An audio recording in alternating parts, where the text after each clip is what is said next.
For most of human history, we were not the only humans living on Earth. Neanderthals, Homo erectus, and more all walked alongside us. And yet here we are, alone. So where did the others go? This series of videos is not a history lesson, it's a detective story. And we're here to follow the evidence. To begin, let's meet the others.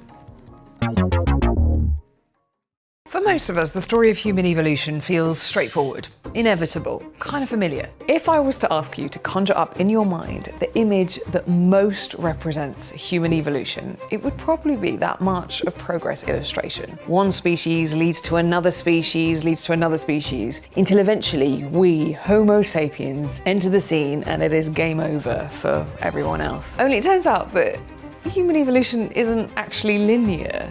It's much more complicated than that, because this is the only time in our species' history that only one species of human walks this earth. We previously, for tens of thousands of years, shared the planet with many, many other species of human. Some were stronger than us, some were tall, some were tiny, some were incredibly smart. Today, with the help of some of the leading experts in the field, you have to remember that you could go your entire life and never make one of these discoveries, not even a piece, not even a tooth. And yet now we're in this period where it's exploding. So what we see from this whole fossil record and indeed the genetic record is that human evolution is a process of diversification. we introduce you to 6 ancient human species we once lived alongside, hunted alongside, and in some cases, even had children with. From the intelligent Neanderthals to the island dwarf Hobbits to the long-lost Denisovans who gifted millions of us with their genes, this is the real story of the extended human family tree most of us never learnt about in school. A lot of the things that we think make us uniquely human aren't actually unique at all. In fact, some of them we actually got from these earlier species.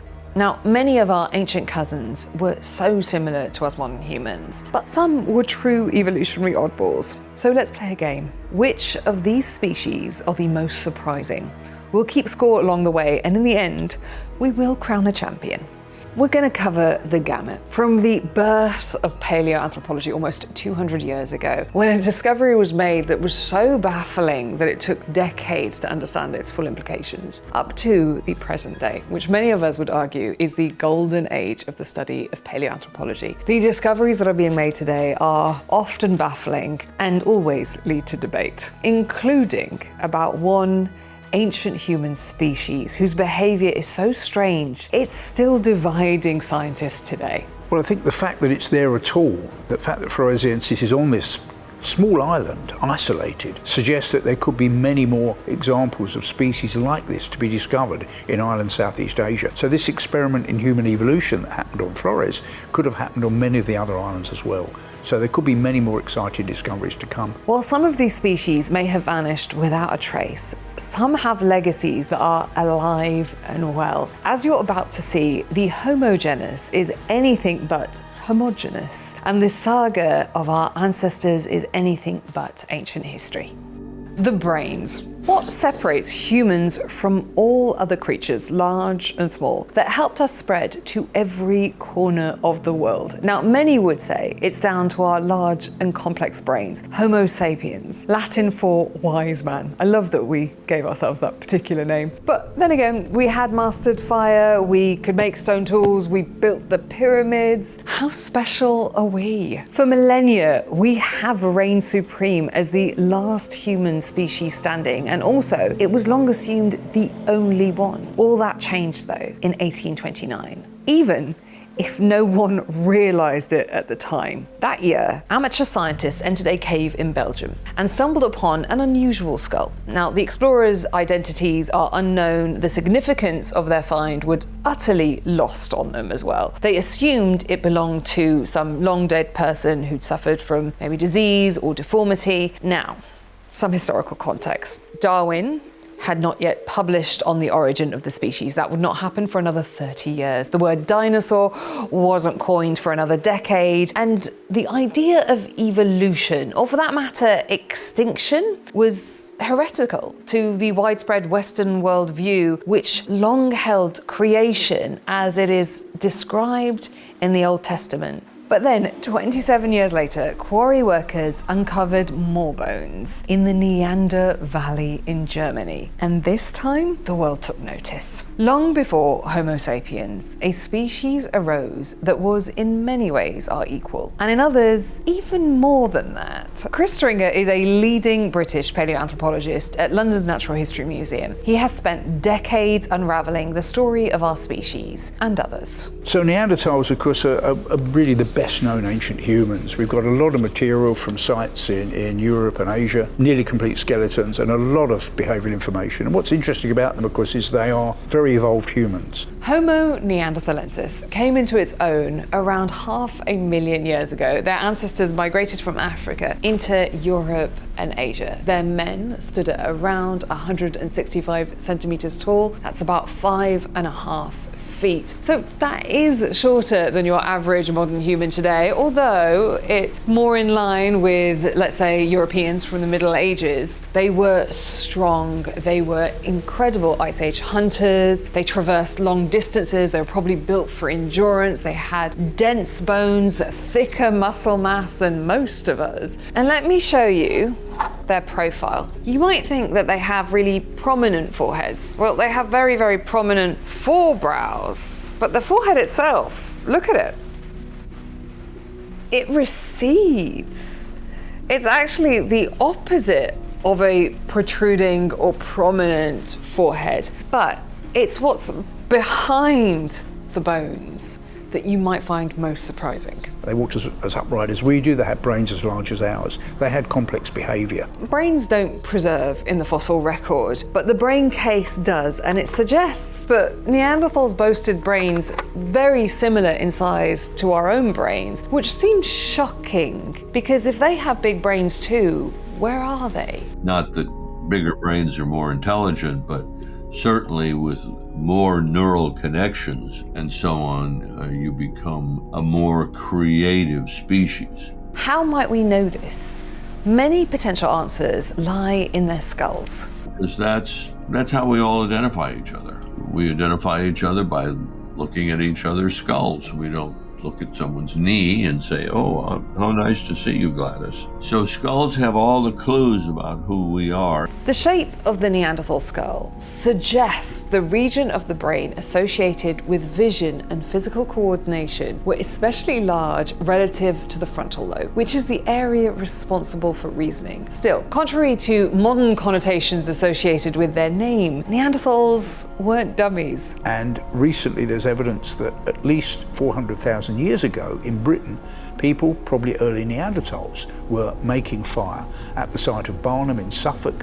There are traces of fire, there are traces of stone tools that have been cracked by being in that fire, and there are even pieces of iron pyrite. And this is a mineral which we know can be used, it can be struck by stone to make sparks and then give rise to fire. And that iron pyrite is not native to the area, so it's been imported to the site, and we think those people were making fire there 400,000 years ago. And yet they're not here, so there's one of that long-lasting questions is, why are we here and not the Neanderthals? So why aren't there any Neanderthals left? The truth is, no one really knows for sure, but our best guess is that they all went extinct around 40,000 years ago. But it wasn't long after our appearance in Europe that Neanderthals vanished. Was there a tropical disease? Did we simply outbreed them? Was climate change involved, that it was getting warmer? Did we outcompete them? Or perhaps an unspoken alliance was formed?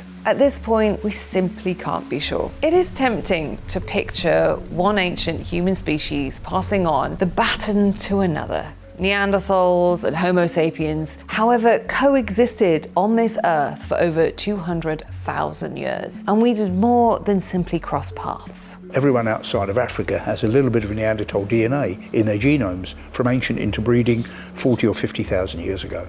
Everyone with ancestry from outside of sub-Saharan Africa have about 2% Neanderthal DNA in them. In fact, some people within sub-Saharan Africa also have Neanderthal DNA. But here's the fun part. They don't all have the same 2%. Collectively, scattered through the DNA of modern humans today, we find as much as 20% of their total genome, a living vestige of a vanished species. Meaning, If someone has ever called you a bit of a Neanderthal, they might actually be right. You know, Neanderthal is used as an insulting term. Politicians with reactionary policies are called Neanderthal. Soccer hooligans are called Neanderthal. And I think that's an insult to the Neanderthals. They were very evolved humans in their own way. They walked upright as well as we do. They had brains as large as ours. They certainly had many elements of our complex behaviour. So they were certainly not the traditional caveman beast-like image. So how close were they to us? Very. They are our sister species, likely our closest relatives, so similar to us that some of our ancestors interbred with them, and many of us are the result of those, let's say, dalliances. And so when it comes to giving them a score, how surprising were they really? They were so similar to us that they're not really that surprising at all. I'd probably give them a 3 out of 10. But in of itself, the fact that they are so similar to us should blow our minds. Because to think that an ancient species was so similar to us and no longer is with us is in of itself fascinating to me. The survivor. Well before the Neanderthals came the ancestor of them all, really. The greatest survivor our genus has ever known, Homo erectus, which is no small feat considering that many of us who spend our lives hunched over a desk are still struggling to do so today. Now, to be clear, they didn't invent bipedalism, which is walking upright on 2 legs. Other species before them were also doing it, but those earlier species were also in the trees, whereas erectus was exclusively walking upright. As Darwin said, one of the cardinal features of being human, which is walking upright, a very strange mode of locomotion. There aren't many bipeds on this planet, but certainly with 8 billion of us on the planet, it's been very successful. Back in 1890, what began as a hobby for a Dutch surgeon named Eugène Dubois blossomed into an all-consuming passion, one which would change the course of paleoanthropology. Captivated by Darwin, Dubois became obsessed with finding a bridge species from ape to man. He abandoned his career and joined the Dutch colonial army just so he'd be sent to Southeast Asia, where he believed his so-called missing link might be found. And as you might have guessed it, he was kind of right. Now, as with the Neanderthal discoveries, skepticism again prevailed. Critics claimed the elongated femur Dubois uncovered belonged to Homo sapiens. But thanks to subsequent finds over 30 years later, Dubois' vision was vindicated. So this is an example of Homo erectus, but compared with us, many more primitive features, great big brow ridge, a smaller brain, a very angular cranium. And this is one of the really longest lasting of human species. So examples of Homo erectus are known from Africa at more than 1.5 million years ago, and it seems to have survived as late as 100,000 years ago on the island of Java. So a very successful species. With a track record that long, it is no surprise that Homo erectus claims many potential firsts amongst our ancestors. We think they're the first species to control fire, for example, which is critical, of course, for cooking, warmth, community building, and warding off predators. The excavation of a site inside a South African cave dating back 1 million years revealed evidence of a repeated series of small fires, all in the same spot. But in those early stages, probably people were capturing natural fires, perhaps from volcanic eruptions, perhaps from natural forest fires, perhaps from lightning strikes, and they were then keeping that fire going as long as they could. But it took a long time, it seems, for people to develop the ability to make fire at will. Homo erectus may also be able to claim the first major innovations of Stone Age technology, such as hand axes, and possibly, also Earth's first artwork. The disappearance of Homo erectus and other ancient human species, just as Homo sapiens were coming into their own, does seem to support this idea that we simply outcompeted them. But a lot of research indicates that it is a much more complicated and nuanced picture than that. So the pattern of human evolution overall for millions of years has been a diversity of species living at least in proximity to each other, if not in exactly the same places. So there's all that diversity, which is typical of the whole of human evolution until this last 30,000 years, when we're left alone on the planet and we're the only survivors of all these experiments in how to be human. We really don't have the answer. We don't know if our species got lucky or whether there was a real element of, if you like, superiority in our brains or our behavior that led us to take over the planet and cause these other species to die out. So it's still unclear to what extent we were responsible for the extinctions directly of these other human species. In the case of Homo erectus, it's possible they failed to adapt as the grasslands in which they had flourished grew into less forgiving jungle. Or maybe they failed to compete with smarter species capable of fashioning more advanced tools and formulating superior hunting strategies. But maybe, just maybe, after their enormously long day in the sun, 2 million years on this planet, that's 10 times longer than we Homo sapiens have existed on Earth. Maybe it was simply their time. So in conclusion, how similar were Homo erectus to us?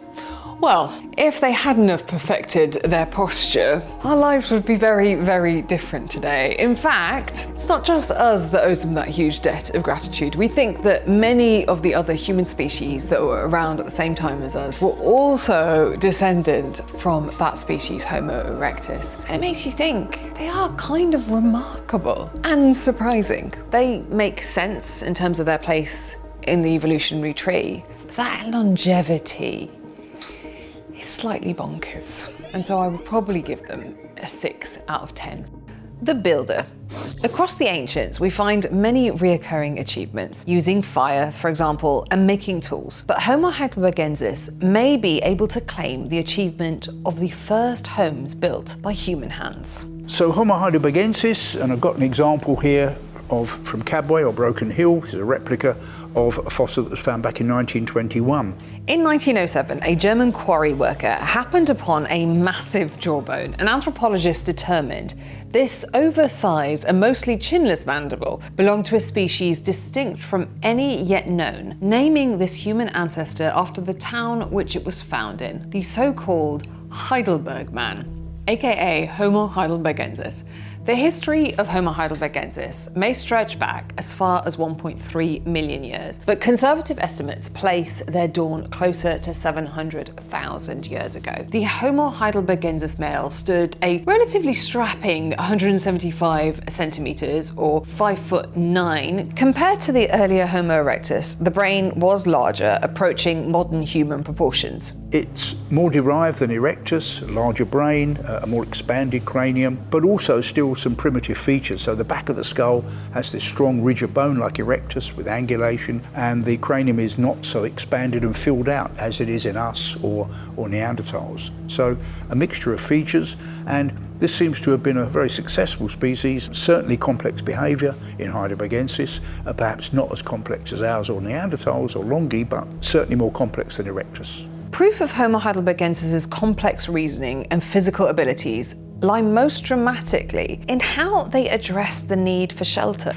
In terms of behaviour, we think that heidelbergensis did have complex behaviour. The brain is certainly approaching the levels of people today and Neanderthals, and we look at something like this, and we've got examples of heidelbergensis even from Britain, probably from the site of Boxgrove from about 480,000 years ago. Homo heidelbergensis homes may have been built with wooden poles or bones fixed in place by heavy stones, and we think they were covered with animal hides or branches. One heidelbergensis community discovered in Germany and approximately 400,000 years old may have even featured fences, perhaps to keep large predators out or to contain freshly captured game until it was time to feast. Homo heidelbergensis may have been the first big game hunters. And there we've got evidence that these people were able to hunt actively horse, deer, probably even rhinos. They were butchering all these animals at the site, making beautiful hand axes and then systematically dismembering these carcasses, getting all the meat off of them in what was a dangerous landscape with many dangerous wild animals around. So they were kind of possessing that carcass and fully in control of that local environment. Homo heidelbergensis migrated throughout Europe. Opinions differ about what's in heidelbergensis, how widespread it was, but in my view heidelbergensis was a long-lived species. It was present in Europe and Asia and Africa. Their trail goes cold some 200,000 years ago, and the usual suspects may well apply: climate change, food scarcity, disease, competition. But some scientists would argue that their story never ended, because for them, heidelbergensis may have given rise to the Neanderthals, and does. So in terms of how similar they are to us, well, if they were our ancestors, very similar. But heidelbergensis is in many ways a mystery. Because were they our ancestor, or weren't they? So, in conclusion, when it comes to how surprising of a species are they, well, they were capable, they were not primitive, but it would be nice to know if they were our grandparents. So I give them a 7 out of 10. And also it provides a kind of evolutionary bridge between the more primitive erectus and the more derived humans, us and Longi and Neanderthals. The Hobbit. Up till this point, we've covered what might be called the first golden age of paleoanthropology. So from the mid-19th century through to the turn of the 20th century, scientists had unearthed and analysed evidence proving that Homo sapiens both sprang from and once shared the planet with other human species. But then, the new century brought in the second golden age of paleoanthropology, with miniature skeletons, DNA bombshells, and possible mysterious rituals. And it all kicks off in 2003 when paleoanthropology leaped back into the headlines with some very big news about some very small humans. Meet Homo floresiensis, aka the Hobbit. So Homo floresiensis is a remarkable species. Homo floresiensis suggesting it's genus Homo human, although I'm not sure it really is. But this is a really tiny species. This is the cranium. It has an ape-sized brain there. The whole skeleton suggests these individuals, some of them were barely more than a metre tall as adults. So this is very small-bodied, small-brained, so it looks like a completely separate line of evolution that evolved there for hundreds of thousands, perhaps even 1 million years. Inside a cave on Indonesia's Flores Island, a joint Indonesian and Australian research team was stunned to find a nearly complete and extremely petite skeleton of an adult female who lived and died about 80,000 years ago. The typical adult Homo floresiensis stood on average of 3.5 feet tall, so that's about 105 centimeters, and weighed all of about 30 kilograms or 65 pounds. The origin of this species, of course, is still unknown. Some people believe it's a dwarf form of Homo erectus, so it may have come from somewhere like Java. But others, and that includes me, think that it's something much more primitive. It may be a relic of a group that spread into the region maybe 2 million years ago and then evolved for a long time in isolation. Homo floresiensis was likely pint-sized because of this incredible phenomenon known as island dwarfism, which basically means that on an island, the large animals get smaller thanks to a reduction in resources. But weirdly, the small things on the island get bigger because there are less predators on that island. Homo floresiensis challenges many of the assumptions about ancient human species, not only in regards to their physical stature, but in their brain size and therefore brain power and capabilities. Now, we typically equate brain size with intelligence, and we humans are supposed to be intelligent, and yet somehow Homo floresiensis has a brain the size of the brain of chimpanzees, and yet they were able to make stone tools. So really, it does challenge what we think it is to be human. So I think that in terms of its behaviour, Homo floresiensis was much less like us. I think although it's using stone tools, I think its way of life was much simpler, and I think it really wasn't showing the complexity of behaviour that we find in us, in the Neanderthals. How and why did Homo floresiensis disappear 50,000 years ago? So it turns out they weren't the only striking and exotic species on the island of Flores. So from what we know of floresiensis, yes, it was using stone tools and it was eating meat and obviously plant resources as well. But it may well have got much of its food from scavenging the kills of Komodo dragons, which were the main predator on the island of Flores. In addition to those giant lizards, there were also species of giant storks and giant rats. And if it was acquiring its own food by hunting, it probably was getting things like giant rats and much smaller beasts than the large animals on the island.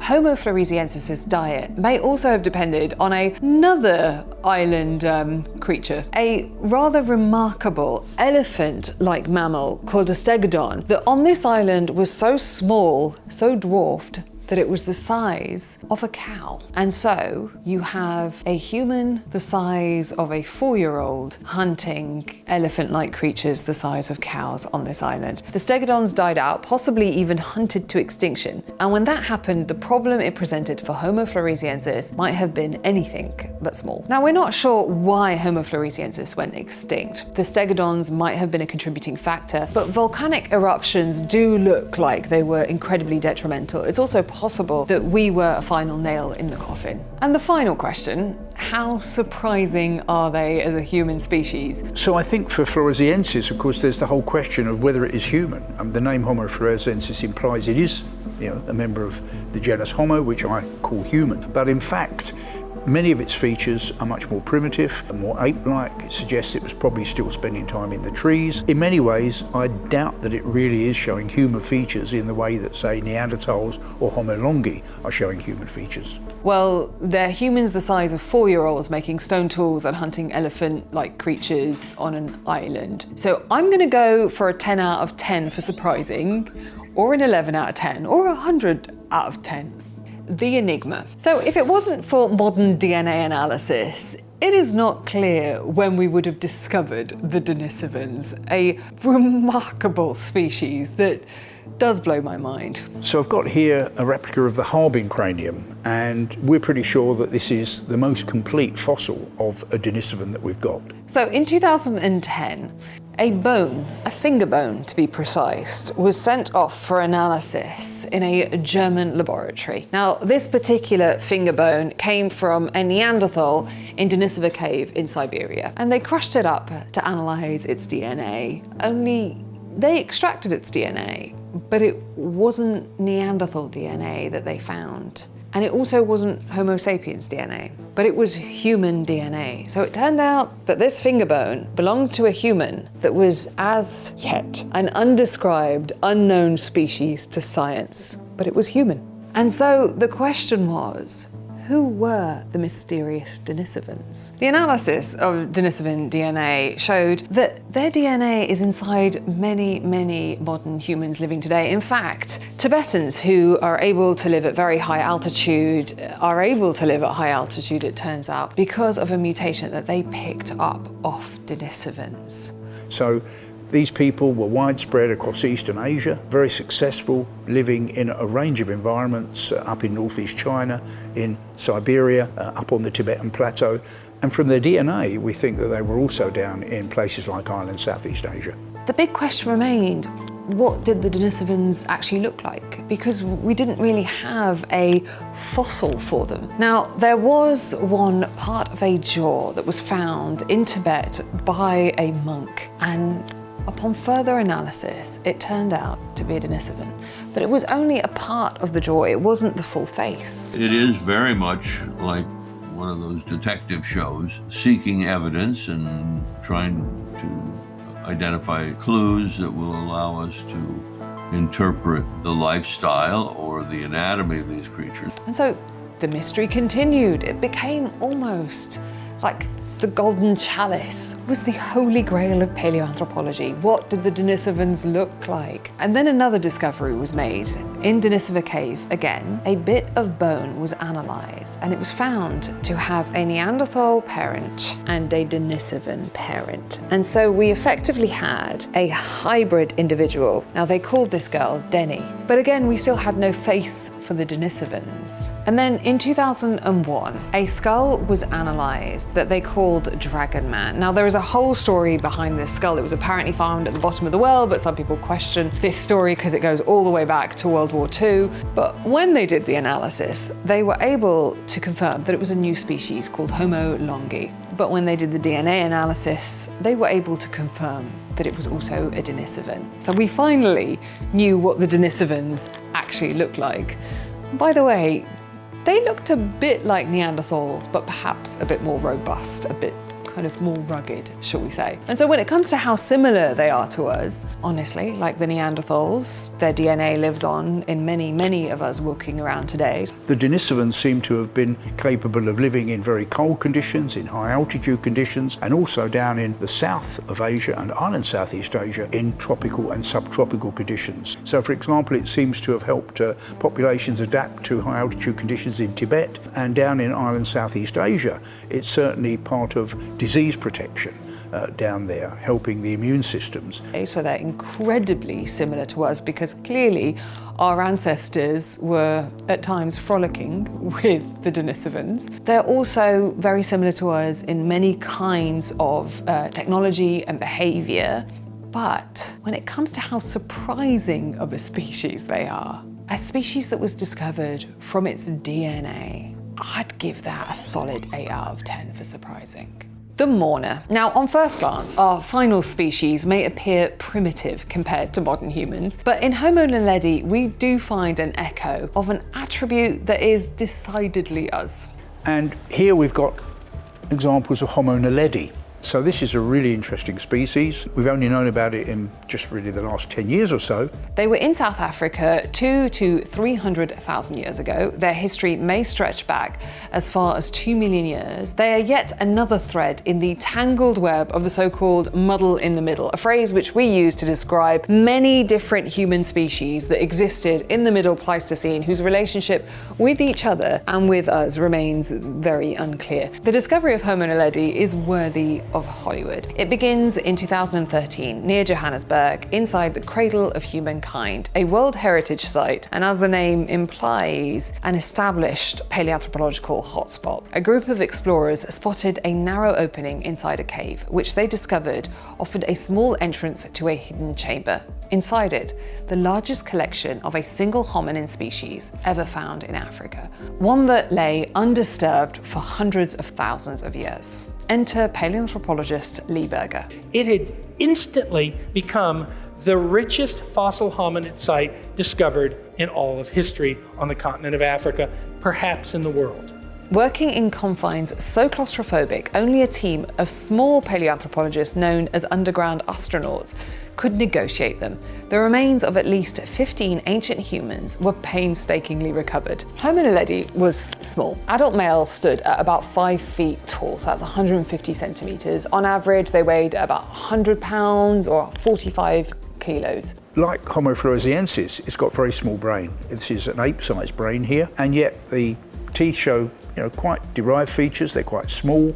The diet seems to have been very human-like, and yet this is a small brain creature with a skeleton that combines some human-like features in, for example, the legs and the feet and the hands, but also some much more primitive features suggesting that the creature was still spending a lot of time climbing, maybe up on rocks, but also up in trees. While Homo naledi brains were not much larger than a chimp's, they were asymmetrical, and the frontal lobes were elongated, each in ways that recall another species, namely us. Some controversially believe that Homo naledi practiced behavior previously thought to be unique to modern humans and perhaps Neanderthals, symbolic and ritualized disposal of the dead. A possibility which it turns out offers the suggestion that brain shape may ultimately trump size. Now, given the location of those fossils, remote and hard to reach, a tantalizing theory holds that fellow Homo naledi intentionally put them there,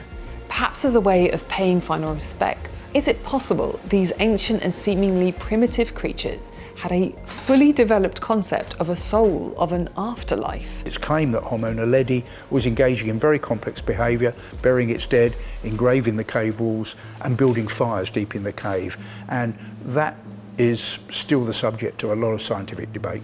So I think for Homo naledi, one of the outstanding questions is how complex was its behaviour with that small brain? And I think some of us really doubt that it could have had such complex behaviour with basically an ape or Australopithecine-sized brain. And I think it really will be a big test of the whole question of why we have big brains, because it's assumed, brains are energetically very expensive, and it's assumed that evolution drove the development of larger brains along with complex behaviour. And if naledi shows that complex behaviour with such a small brain, it really raises the question of how naledi could even do that with that small brain. Lee Berger is more convinced on the idea that Homo naledi deliberately buried their dead. Here he discusses what he sees as a clue, one left for us some 250,000 years ago. Discovered in the deepest recesses of the Rising Star cave system. This little child's skull is a great mystery. It's found in one of the most inaccessible places, and it's there alone. There are no parts of its body, there are no parts of its mandible. It's just a skull, and it appears to have been placed on a ledge in a place that's probably the most difficult place to get in the entire Rising Star cave system. So it's a great mystery, and we think possibly several 100,000 years ago, a Homo naledi placed that child's skull there. Berger notes that in his experience, one rarely finds bones of any one species without finding remains of others close by. During the expedition itself, only hominids were coming in. There's always other stuff. There was no other stuff. They were alone. If Berger is correct, the implication could hardly be bigger. We've already claimed that this is a site of deliberate body disposal. What I think a lot of people may not really understand is, if that's true, then Homo naledi is already operating at a level that we're not claiming for Homo sapiens for another 200,000 years. It's already operating at a level that borders on the symbolic likely. Why might Homo naledi have ritually buried their dead? For the same reason we still do today. Why? Because we spend all our time trying to explain why we're separate from nature. And so did our ancestors. And all of them did it in the past. They saw themselves as separate from nature and separated. They didn't want bodies undergoing those natural processes for whatever reasons. And that does vary, but it's almost a universal truism in human behavior into the relatively deep past where we know they're humans. So if it's true in Homo naledi, then it's astounding. Beyond questions regarding potential burial practices, many other fundamental mysteries remain surrounding Homo naledi. The questions that we all have. Is Homo naledi related to us? But did Homo naledi ever meet Homo sapiens, or maybe more appropriately, did Homo sapiens ever meet Homo naledi? And if so, what happened? We don't have an answer for that yet. Is Homo naledi that elusive species X that interbred with modern humans in Africa around 200,000 years ago? Is Homo naledi another thing that is related to us and not species X? And how is it related to us? Is Homo naledi not related to us at all? That would almost be more remarkable. And yet Homo naledi is so primitive, it would be remarkable. There's no answer that's not going to be striking within that. The bad news is the answers to many of our questions are as yet unknown. The good news, as only small sections of Homo naledi's caves have been excavated, there's reason to hope the answer to this and many other mysteries still waits us inside their walls. If it could hide from us, if it could remain invisible from us for likely millions of years, as it existed in parallel to all these other things we're finding, other things could too. There's more out there to find. We asked the question one final time, how close were they to us? A potentially well-developed spiritual side helps their case immensely. However, whether they really did have a spiritual side is one of the most hotly debated questions in the field, which helps me when it comes to scoring how surprising of a species they are. Because if they are doing that, tiny brains practicing spirituality or shamanism, that is a 9.5 out of 10 for me. When it comes to the Homo genus, that which unites us all may ultimately trump that which made each ancient human species unique. But in conclusion, which species is the most surprising? Denisovans? Sure. Naledi? Why not? Homo floresiensis, the Hobbit? Definitely. But perhaps the most surprising is that they existed collectively alongside us, and which ultimately, of all of these species, bears the closest resemblance to our species. It would probably be between the Neanderthals and the Denisovans. Now, in each of the ancient species with whom we once shared the planet, we see elements of ourselves. Some, like the Denisovans and the Neanderthals, have been shown to literally live on in contemporary human DNA. And as research and genetic testing improves, it's likely others will join their ranks. So I think the evidence suggests that we and the Neanderthals and Homo longi diverged probably more than 1 million years ago. Our lineages went their separate ways. Neanderthals evolving in Western Eurasia, us evolving in Africa most of the time, and the longi Denisovan lineage evolving over in Eastern Asia. But now and again these lineages came together and did some interbreeding, and certainly within the last 60,000 years, as Homo sapiens spread more widely, there was distinct episodes of interbreeding with Neanderthals in the West that was then carried around the whole of the rest of the world as Homo sapiens spread, but also over in the Far East and Island Southeast Asia, there were separate phases of interbreeding with different groups of Denisovans, and that DNA is found in humans today. Our genetic connection to the ancients is far more than academic. Interbreeding provided benefits for all parties involved. So what we see from this whole fossil record, and indeed the genetic record, is that human evolution is a process of diversification, and we've got these branching patterns of species diverging from each other, adapting, developing different behaviours, developing adaptations to live in particular environments. But it wasn't a complete separation, because these branches now and again in some places came together and exchanged DNA. And this is a pattern we see today for closely related species, that they'll go their own way, but now and again, if they get the chance, they will interbreed with closely related species and pick up a bit of diversity that they may have lost, or perhaps acquire some bits of DNA that are good for them that they hadn't yet evolved. With new DNA studies, what we're finding out is they don't all disappear, and there's almost always some small introgression of DNA that gets captured by Homo sapiens. And maybe that's our trick. Maybe we just keep breeding ourselves into the better mousetrap. The effects of ancient interbreeding can still show up in ways that surprise us. It seems that some of these bits of DNA are linked with autoimmune diseases in people today. And down in Island Southeast Asia, it's certainly part of disease protection down there, helping the immune systems. Associations have been found with Crohn's disease, COVID-19, immunities, and even addiction. Ancient humans remain relevant to modern life. The past is never really gone. Given the recent explosion of groundbreaking new discoveries, at least 3 possible new species have already been discovered in this very young century. So who knows what or who else is still waiting to be found?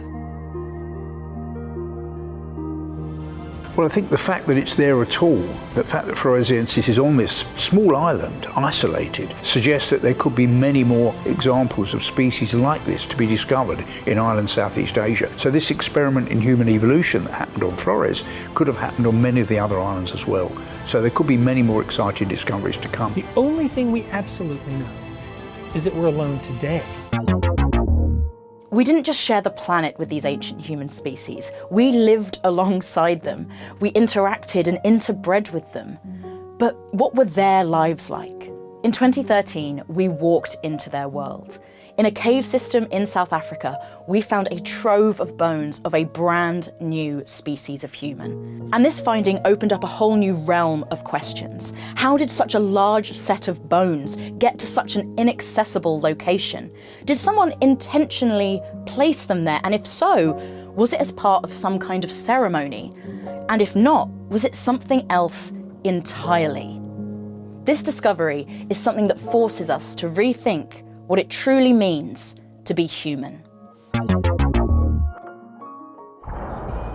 Deep underground, in a cave so narrow you can barely breathe, scientists discovered something that may change what we think we know about death itself.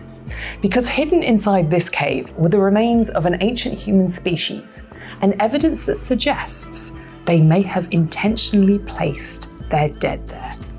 If that's true, it would mean grief, care for the dead, and perhaps even ritual behaviour emerged far earlier than anyone thought possible. At first glance, the idea sounds kind of impossible. The species found had a brain barely a third the size of our own brain. Many scientists still argue that what was discovered in this cave is being overinterpreted, that it's coincidence, not ceremony. Now, this discovery came at a really interesting moment in paleoanthropology, because traditionally people thought that we had pretty much discovered all the major human species. However, there was a trickling trend of very significant discoveries that forced us to see our family tree as bigger and more complicated, and this was one of those discoveries. Deep beneath South Africa's Rising Star cave system, everything changed. The fossils weren't found near the surface. They were found at the end of an almost impossible journey through pitch darkness, crawling through passages just centimeters wide, squeezing through a vertical chute so tight that taking a full breath could get you stuck. At the bottom is the naledi chamber, and covering its floor were remarkably intact skeletons of a previously undiscovered human species. We spoke directly with scientists who made this discovery and with experts who remain deeply skeptical about some of their conclusions. Our aim was to understand what was found in this cave, why it sparked global controversy, and what it might reveal about the origins of death rituals, grief, and what it might really mean to be human. This is the story of Homo naledi, and of the ancient discovery forcing us to rethink how long our ancestors and relatives have been saying goodbye to their dead.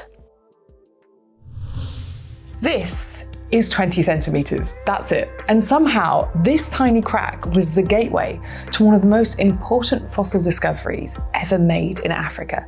But finding the fossils was only the beginning. Every single bone had to be recovered in the darkness of a cave in stifling humidity, then carefully hauled up through a 12-meter vertical chute, passing through that 20 centimeter gap. No elevators, no shortcuts, just humans, gravity, and a very small margin of error. It was incredibly dangerous. So the question wasn't just what they'd found, it was how on earth they were going to get it out. And finding volunteers for this particular job was not easy. And remember, this is scientific research. So not only did they need to bring the bones out, but they needed to do it in a careful and scientific fashion. Lee Berger, the professor behind this discovery, explains more. How am I going to find people to do this? I mean, I have colleagues and stuff, but this is going to take not only people with PhDs and stuff that can actually work on potentially some of the most precious material, but they have to fit. And so I did what anyone would do in that circumstance. I put a Facebook ad out. Now, you don't have to read the Facebook ad. Basically says I need skinny scientists. I'm going to launch an expedition. I'm not going to pay you, but I will feed you, and I'm going to risk your life. I just love this because so often we think that the biggest scientific discoveries, the most adventurous bits of exploration are kind of all behind us and belong to a different century.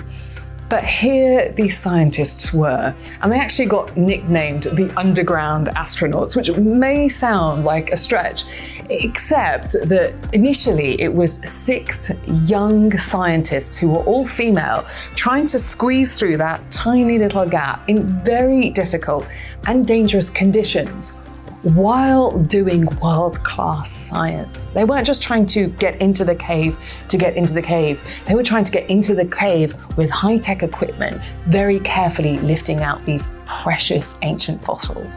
At one point, Lee Berger actually employed his son to help because he was 15 and slender, and that's why you have kids, right? And boy, did it bear fruit, because this was one of the biggest fossil hauls on the whole of the African continent.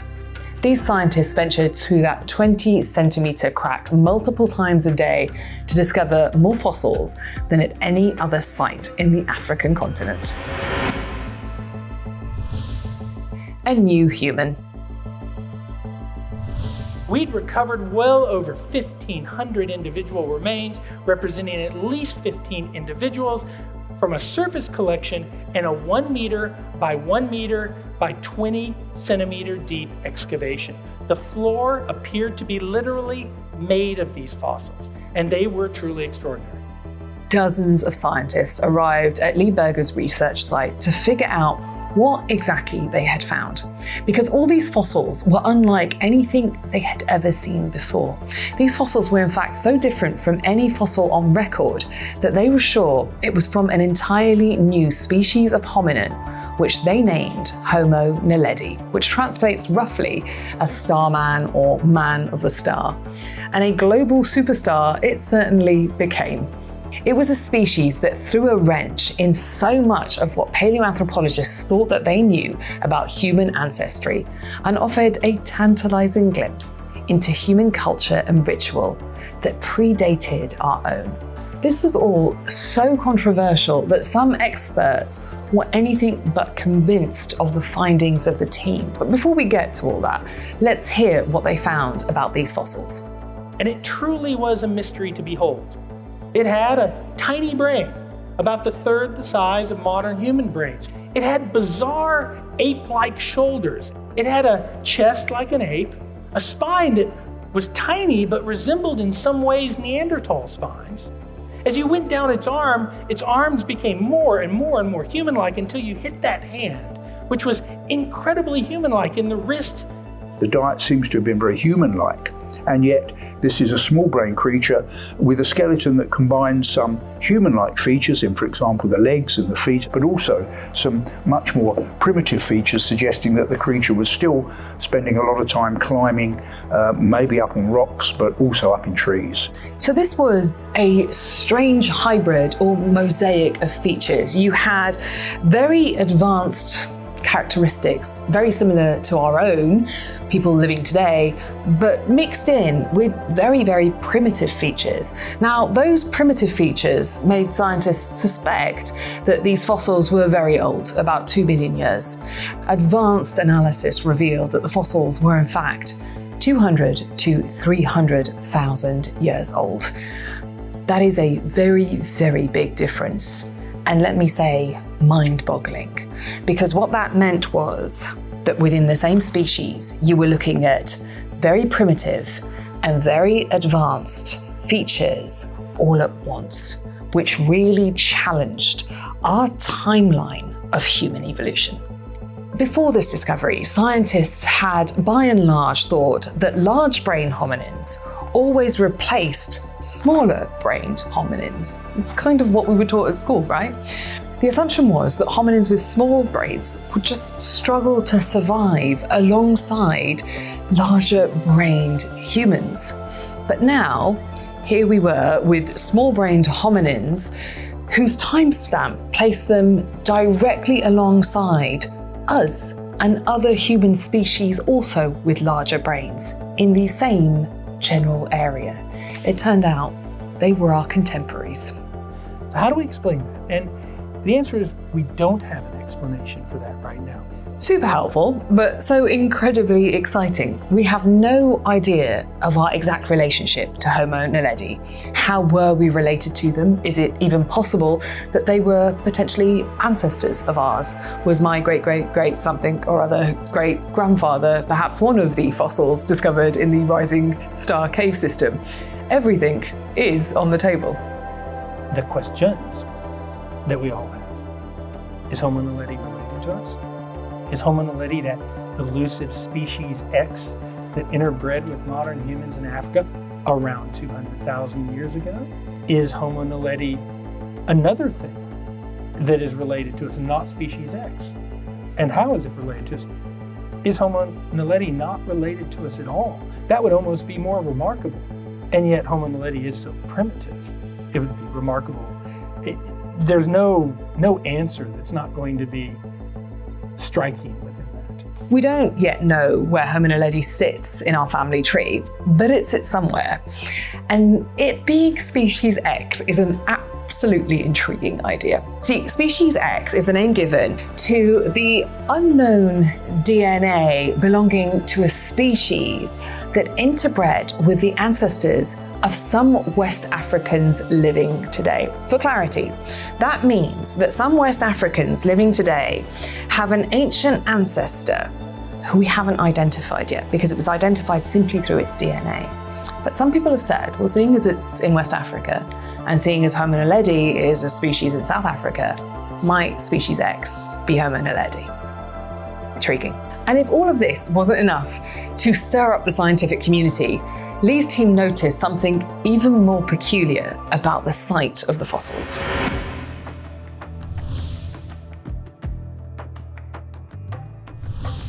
Through through all of our research, we cannot find another entrance. They appear to have been using the same chute we use to get in. And so when we published Homo naledi, we came out with a hugely controversial hypothesis. We said there is only one reason we can think of why there would be only Homo naledi inside of this chamber. Practically, the only fossils in this cave were Homo naledi. Usually, if you find fossils in a cave, you think, right, perhaps a predator brought these fossils in. But if it was a predator, you would also expect other species, other prey in there. But there were no other animals in there besides some rodents and one owl, just lots and lots of hominins. The cave also bore no signs that these fossils were deposited, say, from a flood water's actions. And Berger's team concluded that the entrance that they used was the only entrance to the cave. So what does that all mean?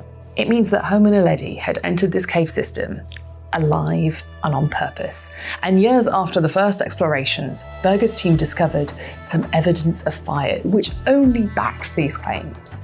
These ancient hominins were navigating these dark, suffocating tunnels and leaving behind their dead.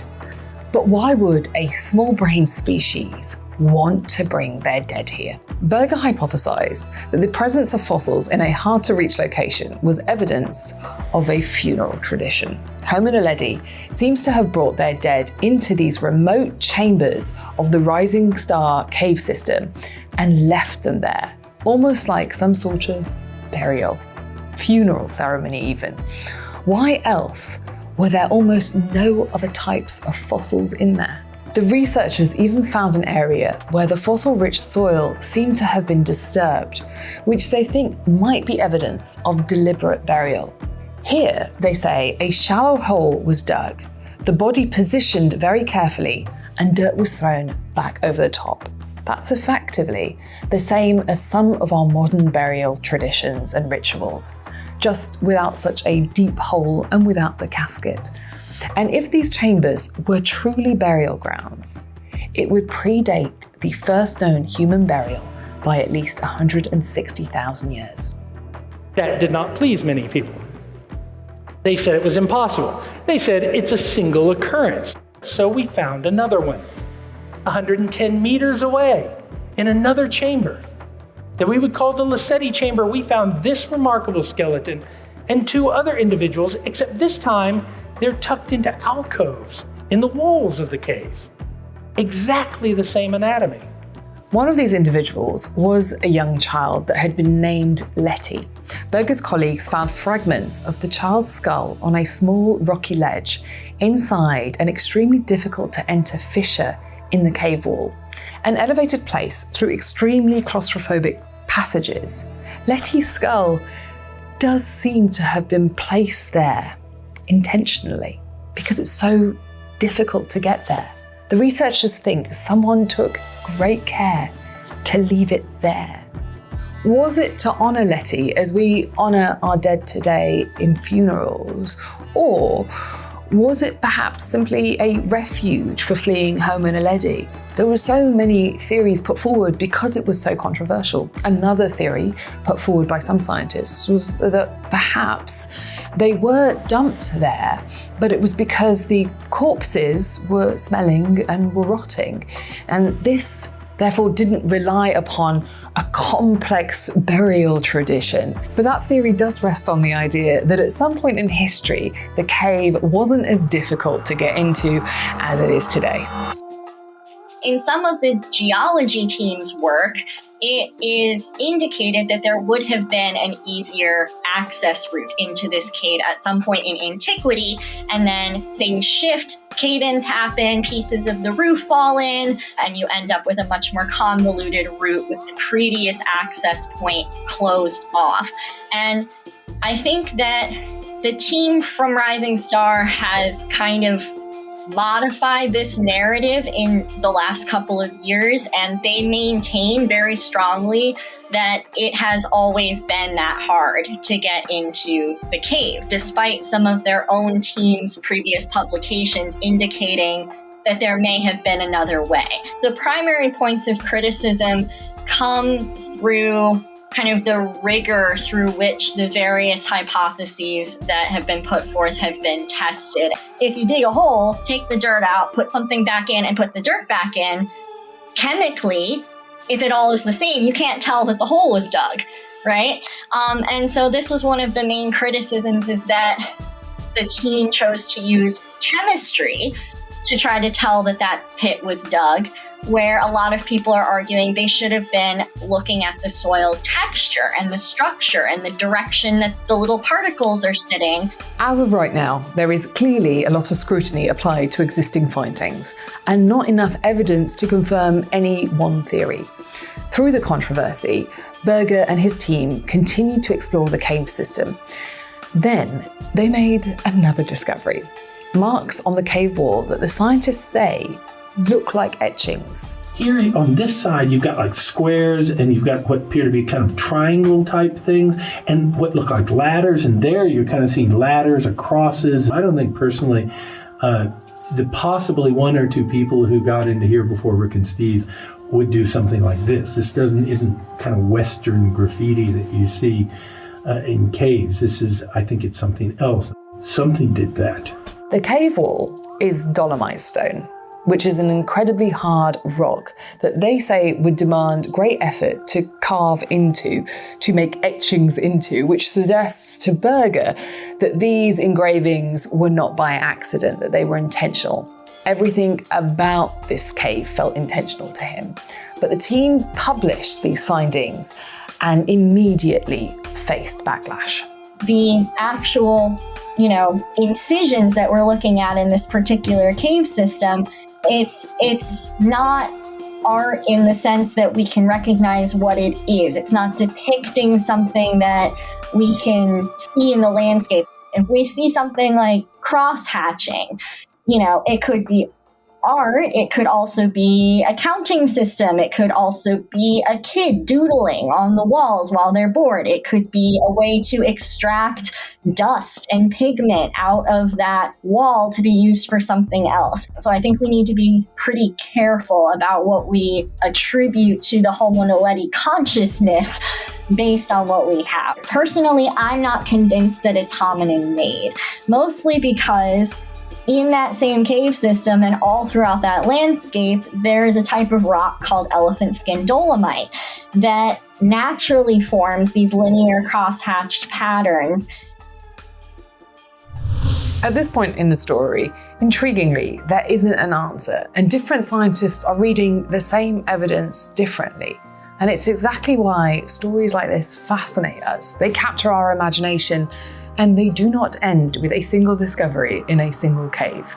New Scientist has been following questions like this for decades. Since 1956, their journalists and editors have worked with researchers across disciplines to explore not just what we know, but what we don't know yet and why that matters. From human origins and ancient cultures to breakthroughs in physics, space, and technology, we focus on the ideas that reshape how we understand the universe and our place within it.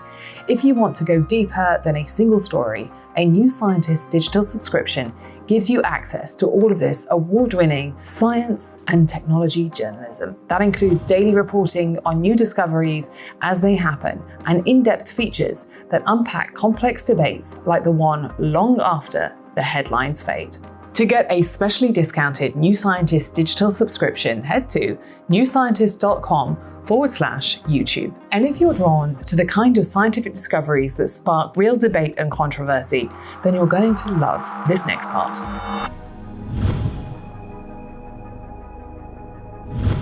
Could these fossils and cave etchings indicate burial traditions and creativity?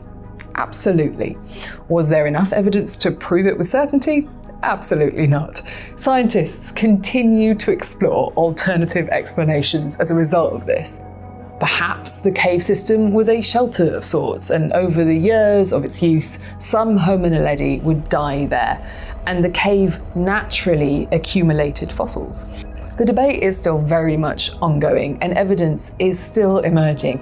And thanks to some of that evidence, interestingly, Berger's team have managed to convince many experts of this burial hypothesis.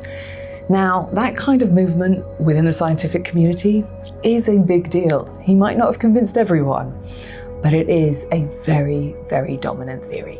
Now, it may seem like an issue of semantics to some, but this is a high-stakes argument, and here's why. Because prior to this discovery, Homo naledi, well, no one really thought that small-brained hominins were capable of any ritualistic, ceremonial, or creative practice. We're still arguing as to whether Neanderthals, who had the same size brains as us, or similar sized brains certainly, were capable of that kind of ritualistic burial behavior. So you can see how suggesting that a species whose brain was so fundamentally smaller than our own was doing that, well, why that would be such a big deal. Because if naledi really buried their dead, what does that say about the origins of ritualistic behavior? Funerals are one of the ways we process our grief. We honor our loved ones with ceremony. We reckon with our impermanence and with our feelings of loss. These are all deeply complicated emotions associated with human advancement. But where did they come from? We do know that even some of our primate relatives show careful attention to their dead. Chimpanzees, for example, have been observed grooming and cleaning the fur and teeth of deceased members of their group. Though this does not come close to rivaling human rituals, it does show some amount of awareness of the importance of death. It just doesn't carry the same symbolism. And chimpanzees aren't routinely moving their dead to a special site, like Homo naledi may have been doing. But some other early humans with large brains might have done this. In northern Spain, paleoarchaeologists found the remains of 29 distinct hominins, Neanderthals to be exact, in a deep hole inside a cave. The hole is colloquially known as Cima de los Huesos, which means the pit of bones. These fossils are dated between 430,000 years ago and 300,000 years ago. Scientists hypothesized that these individuals died elsewhere and had their bodies dropped into the pit by other ancient humans. Another potential early burial ritual. This kind of advanced funerary behavior, though, is so controversial that even at 75,000 years, it's being heavily debated, and the evidence is not definitive. There is a very famous cave for paleoanthropologists called Shanidar Cave. It's in northern Iraq, and within it are the remains of a number of Neanderthals. And pollen was found amongst those remains. So one interpretation was that they were being buried with flowers, which is such Homo sapien behavior, you'd think, right? It's ethereal as well, it's moving. Except that other academics have suggested that the pollen, while being there, was actually deposited by rodents who had basically created a system of burrows. Now, having worked on that site, there are a lot of burrows in that site. But there is something else. If you look at Shanidar Cave from a distance or up close, it's cathedral-like. It's huge, it's significant and dominant on the landscape. And so in some ways, as it catches your eye, you can understand why Neanderthals might wanted to have buried their dead in what looks a lot to us, perhaps, like a mausoleum. Now, one of these individuals is Shanidar 1, and Shanidar 1 was a man who survived despite devastating injuries and disabilities. He was missing one arm, he had injuries to his face that were incredibly significant and affected things we think like sight and hearing. And he would not have survived with those injuries without the help of others.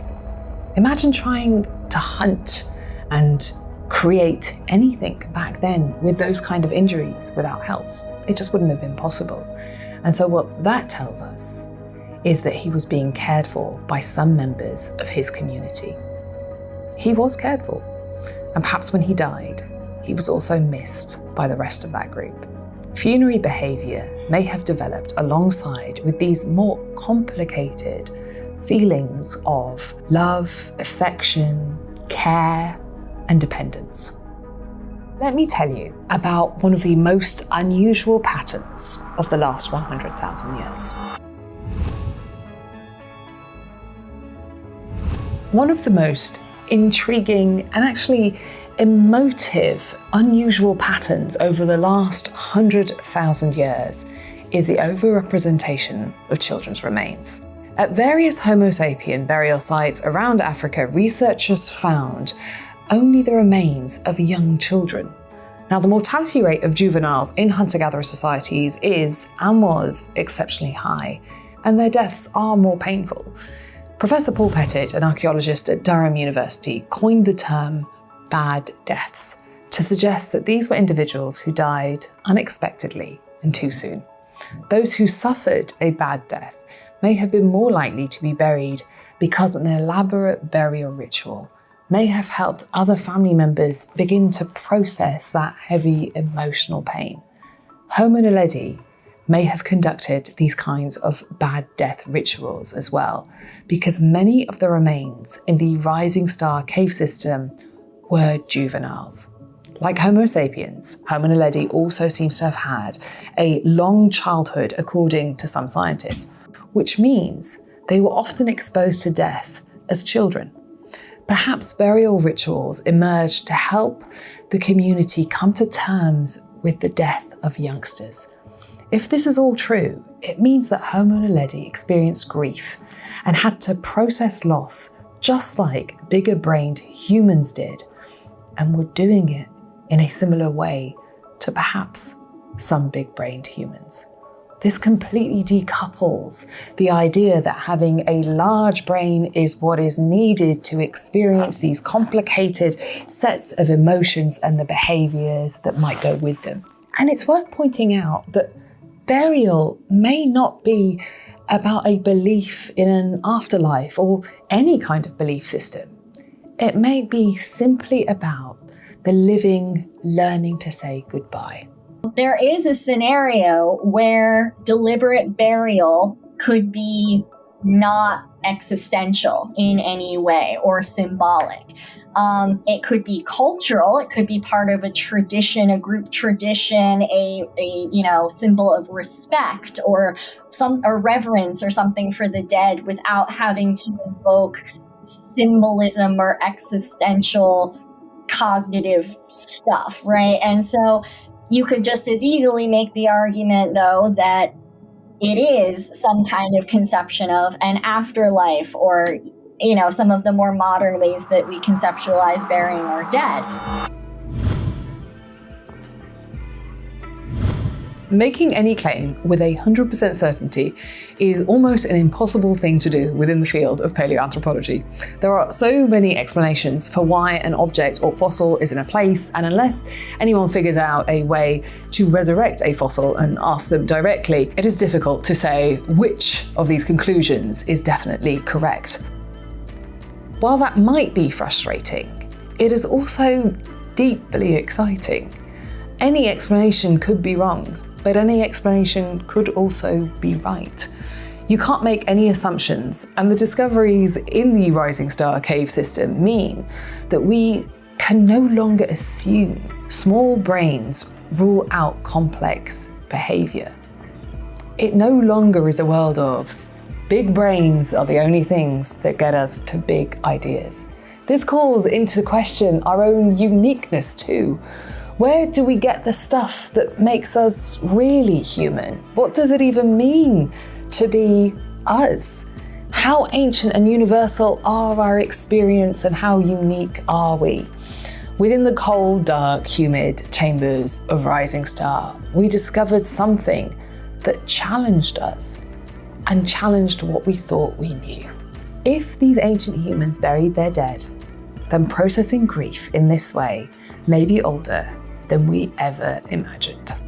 This isn't a discovery that offers easy answers. It leaves us with questions that linger long after the evidence is unearthed. That's why we sat down with paleoanthropologist Lee Berger for a longer conversation about what else he's found, the other human species still hiding in the fossil record, and why he believes our past was far more crowded than we ever imagined.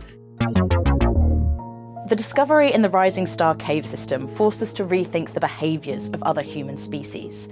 But DNA analysis changed the way we look at our entire family tree. The Denisovans, our so-called ghost cousins, live on in the DNA of living populations with very little physical evidence to show they ever walked among us. But if we carry their DNA, they clearly survived long enough to meet and breed with Homo sapiens. So where did they go? In 2010, there was the identification of a new lineage of humans, Denisovans. A lot of this new evidence is really changing what we think about who we're related to in the human family tree. The default is that large-brained humans a million years ago would be Homo erectus, but this isn't an erectus skull. Genetic data often suggests there's a divergence between us and Neanderthals and Denisovans, possibly 600,000 years ago. Our analyses suggested that divergence probably goes back at least 1 million years. Chris, you've had a really long, fascinating career in studying ancient humans. How much has that field changed just in your lifetime? Well, yeah, enormously. Obviously, incredible new discoveries, new dating techniques, and of course, in the last, say, 15 years in particular, DNA, to have, complete Neanderthal genomes and the genomes of course, these other mysterious people called the Denisovans, which we only got from 2010 onwards. So that's made a big impact. And of course, to learn that people like Neanderthals and Denisovans interbred with us. So they haven't gone completely extinct. A bit of them lives on in us, in our DNA. And you said things changed in 2010. Could you just contextualise what we knew before 2010? Where was the field then and that family tree of our relatives then? Yeah, so before 2010, we knew that there were a number of different kinds of humans around, and we knew that Neanderthals were distinct from us, and I consider them a distinct species. We had Homo erectus, we had Homo heidelbergensis. By then we had Homo floresiensis, this weird species that lives over on Flores. So we knew there was a lot of variety, and we knew that even in the last 100,000 years, there were probably 5 different kinds of humans around. But there was this mystery about the ones in China. So there were a group of fossils in China that clearly weren't Homo erectus. They seemed more derived compared with Homo erectus, things like a larger brain. But some people thought they were evolved erectus. Some people called them primitive Homo sapiens. Sometimes I thought some might be heidelbergensis. So there was that mystery about who they were. But in 2010, we got obviously the first high quality reconstructions of Neanderthal genomes, but also there was the identification of a new lineage of humans from Denisova cave in the Altai Mountains in Russian Siberia. And so Russian archaeologists had dug up fragmentary fossils, a little finger bone and some teeth. And from 2010 onwards, DNA started to come from these fragmentary fossils, high quality in some cases. And so it was realised that there was a distinct kind of human that became known as Denisovans. So how did they fit with the fossils, with the bigger picture?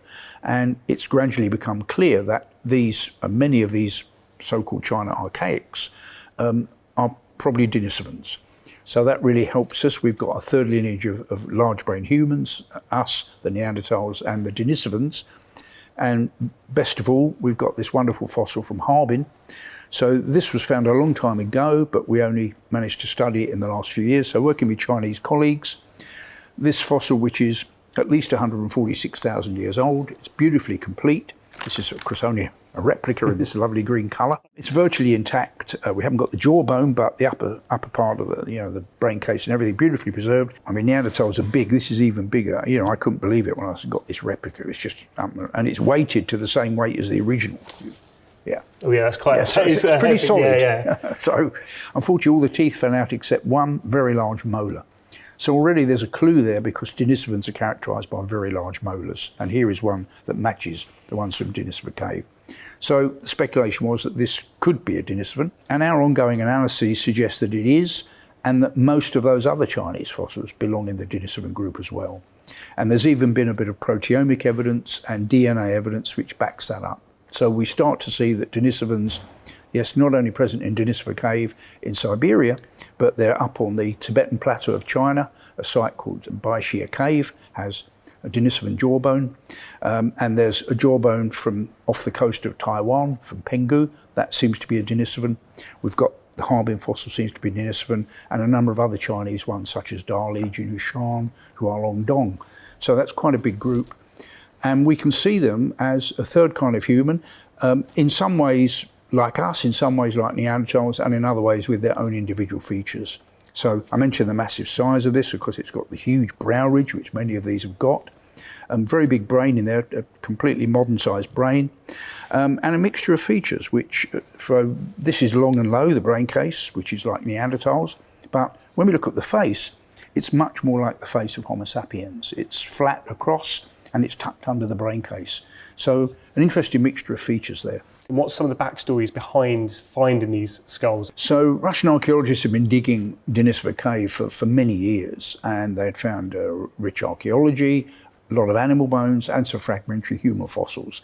And it was unclear how to classify those fragmentary fossils. The teeth were very large, they looked kind of erectus-like. The finger bone was more lightly built. And since then, there are even some cranial fragments from Denisova Cave, but still not very much to give us a picture of what they look like. And then we start to get this fossil evidence broadening out. So a jawbone from the Tibetan plateau of China, nearly 10 years ago, was classified as a probable Denisovan on proteomic evidence. It's very robust, it's got big molar teeth like the ones from Denisova Cave, no chin at the front. So that fossil is probably 150,000 years old, and it shows that these people were living already at 3,000 meters, high altitude adaptation, 150,000 years ago. The Harbin cranium had been out of the ground for a long time.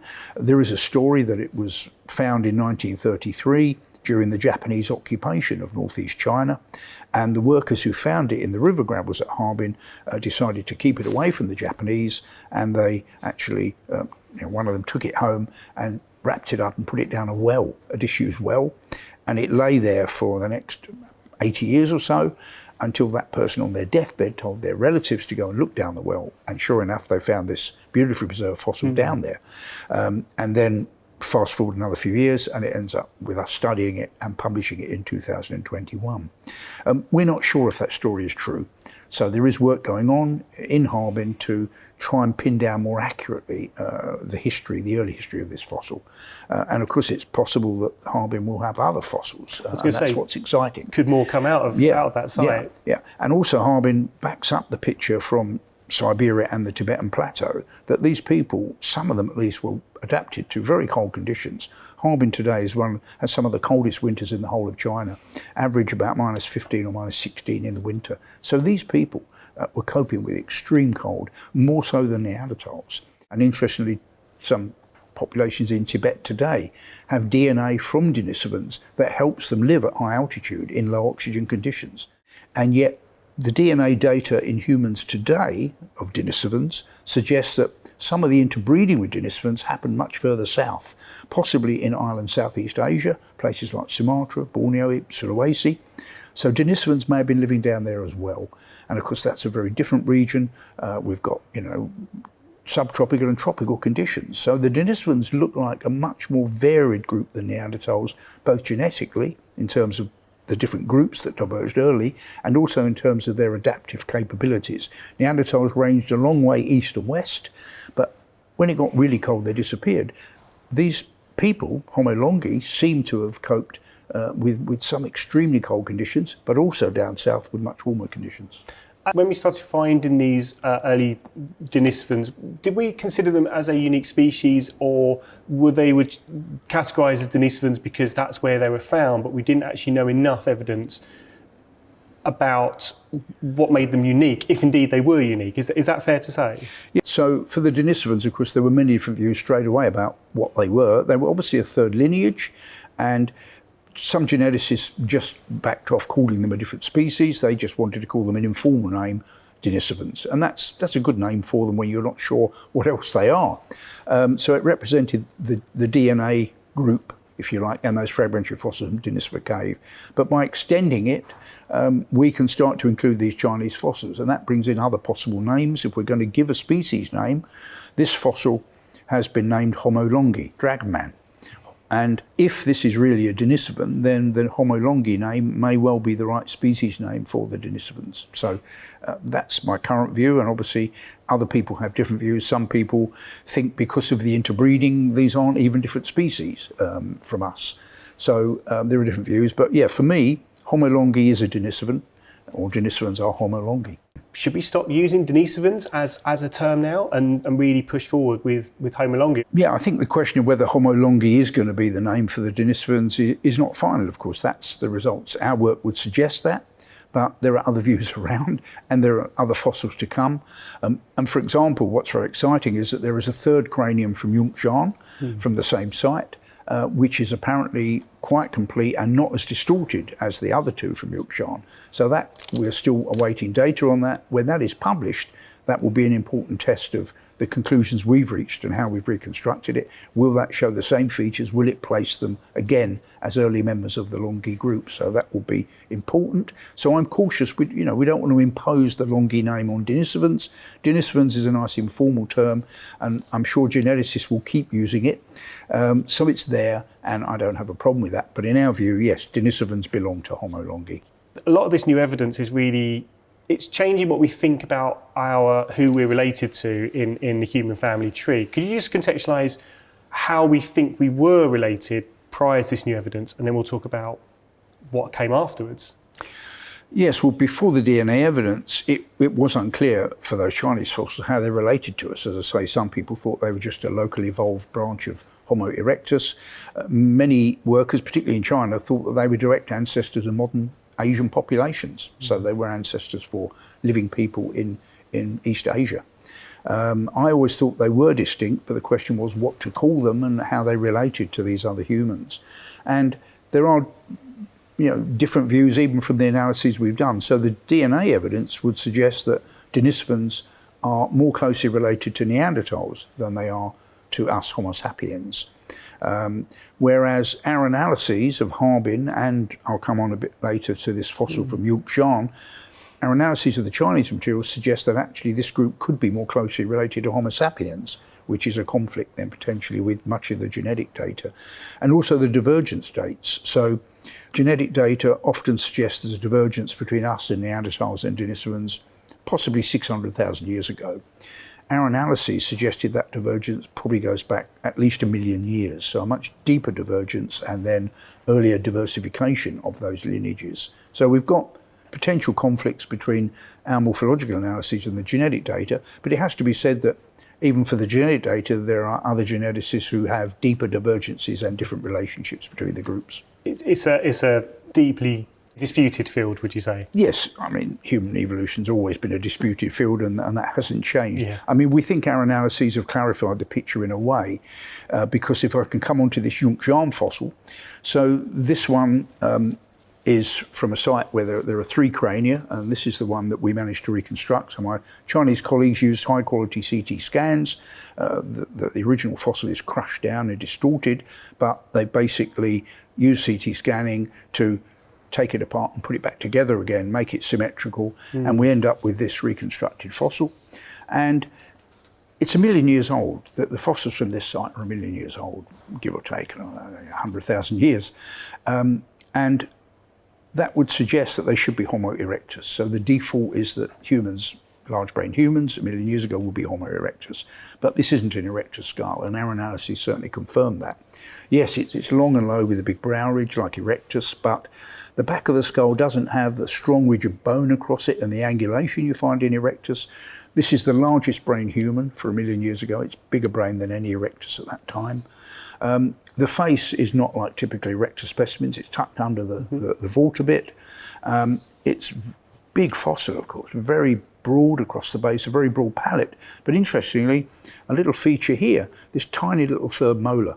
And in fact, in the later ones, the later China archaics, most of them completely lack third molars. So that's an interesting characteristic of the group, and it seems to be the beginning of that evolution is here. So on our analyses, this fossil, 1 million years old, is an early member of the Homo longi and Denisovan group. So it suggests, again, confirms really that that group's origins go back 1 million years, and that has implications for us and Neanderthals, because their lineages on our analyses had already split off, and so that split must have occurred also more than 1 million years ago.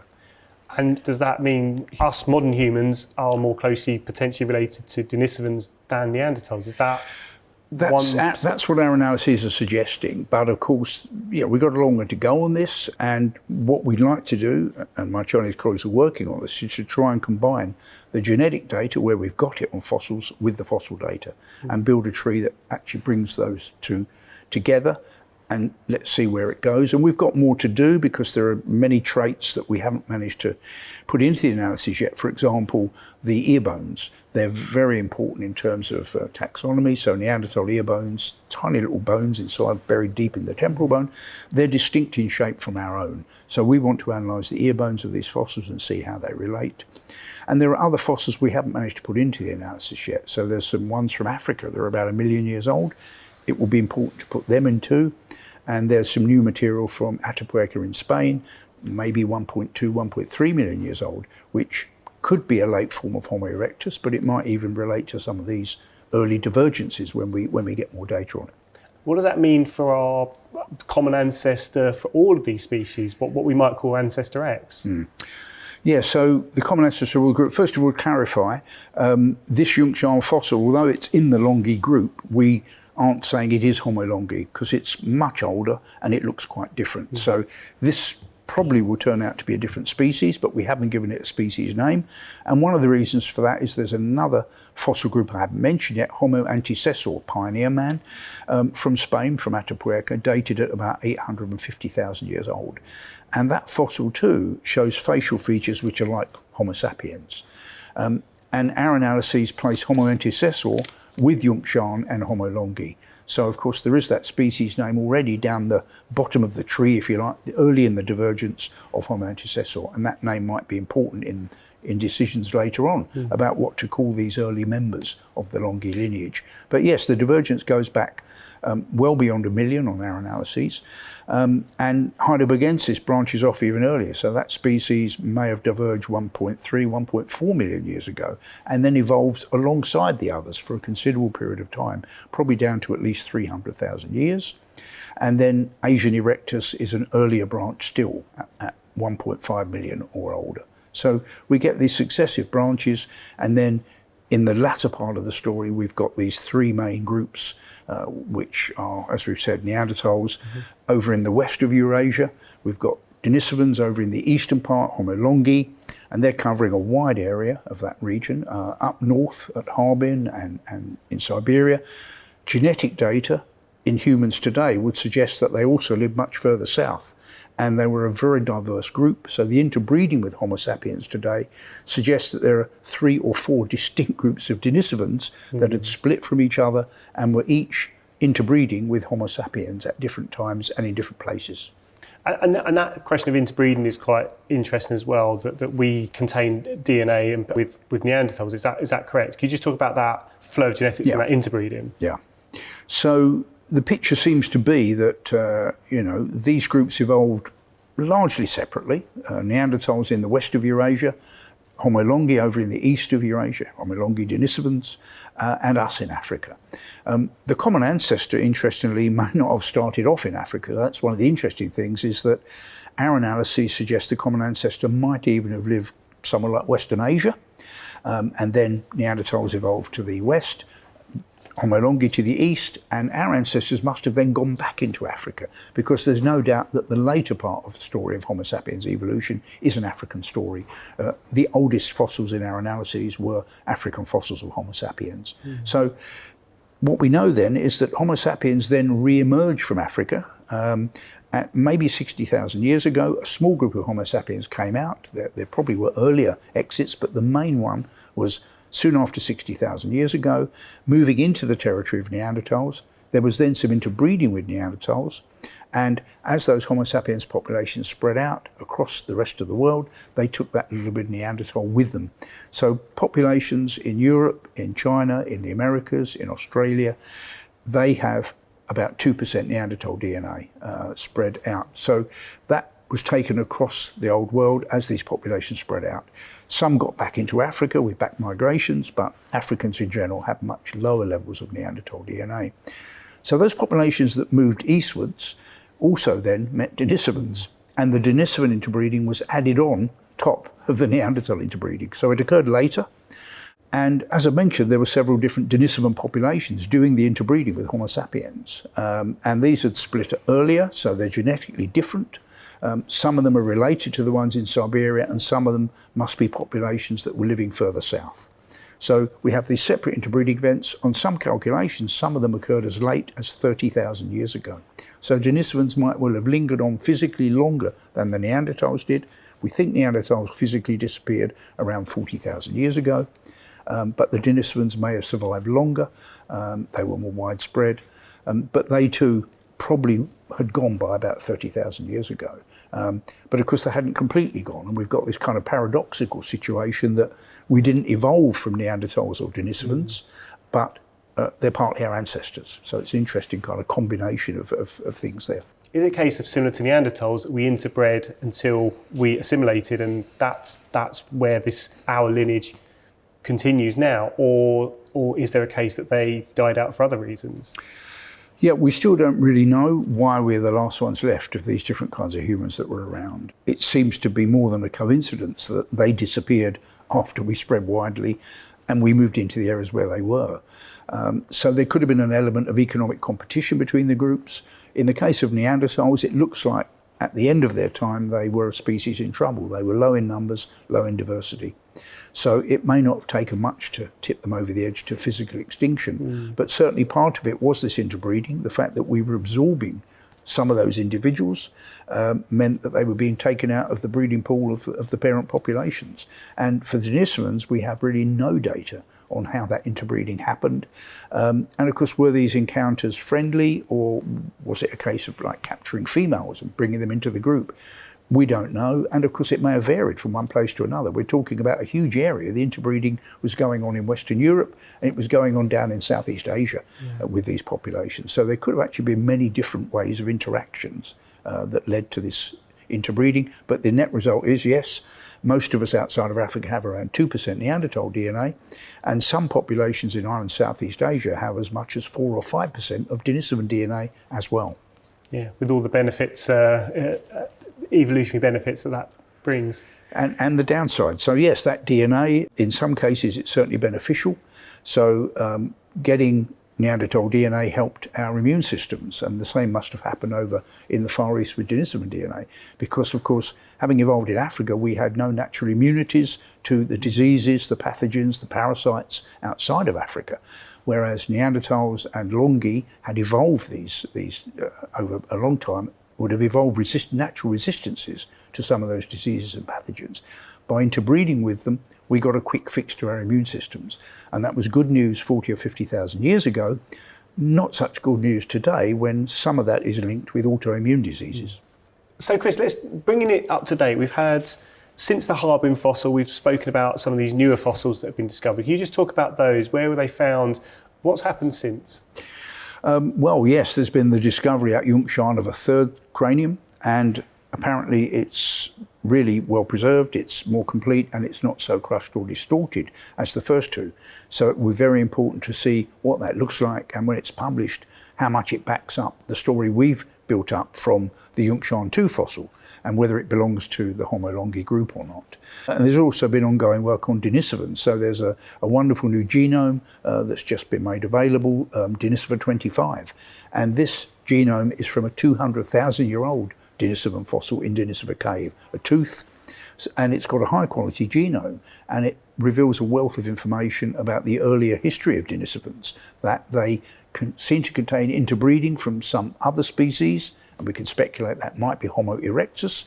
They also, even at 200,000 years, have some interbreeding from Neanderthals, and that's something we haven't talked about, that as well as the interbreeding with us, Neanderthals and Denisovans were also interbreeding with each other, at least intermittently. And there's even a fragment of bone from Denisova cave that is from what seems to be a girl who had a Neanderthal mother and a Denisovan father. So first generation hybrid. So that's the amazing kind of data. But that interbreeding seems to be a regular feature of the Neanderthal and Denisovan lineages. Mostly they're separated, but now and again they come together and exchange genes. And there are even reconstructions of the range of these populations, and some of those, which are based on climate modelling, suggest that Denisovans could have actually ranged even more widely to the west, even right across Asia, even towards Eastern Europe. It's possible that Denisovans at times extended westwards a lot further than we know them. We've learned so much in the last 15 years. What are some of the big questions that you would like answered, or to be able to answer, if the evidence presents itself, or if the fossil records present themselves? Yes, I mean, if fossils turn up from India or Ireland, Southeast Asia, you know, I'd love to be involved in their study. I've been very lucky to be involved in the study of these Chinese fossils, but of course there are plenty of other very competent people around to study them. And it will be fascinating to see what they look like and how they relate. And of course, all of this is really building up to the really big question that we still don't have an answer to. Why are we the only last species? Why are we the only survivors of all these experiments in how to be human? You know, as I say, 100,000 years ago, there were probably 5 or 6 different kinds of human around on the planet. Now there's only us. So why is that? Was there something special about us? Did we get lucky? What was the fundamental reason for our success, if you can call it that, when you look at what we're doing to the planet now? One of the biggest mysteries in human evolution has finally just been solved, but in doing so, it has kind of opened up a can of worms for us, because potentially it has suggested that we are no longer as closely related to the Neanderthals as we once thought, and that there is another player in the room. I'm working with Chinese colleagues on studying really interesting fossils from China, which I think will have a big impact on this story of our origins, the origins of the Neanderthals and the origins of the Denisovans. The question was, who were the mysterious Denisovans?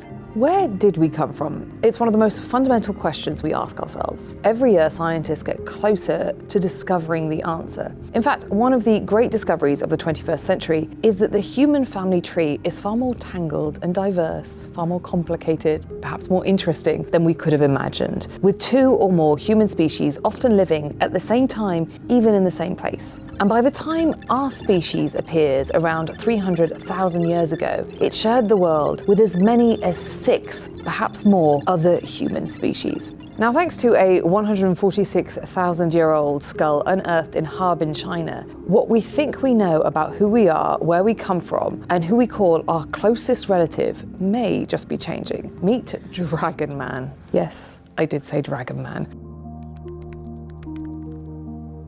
In 2010, a tiny finger bone was discovered in a cave called Denisova Cave in Russia.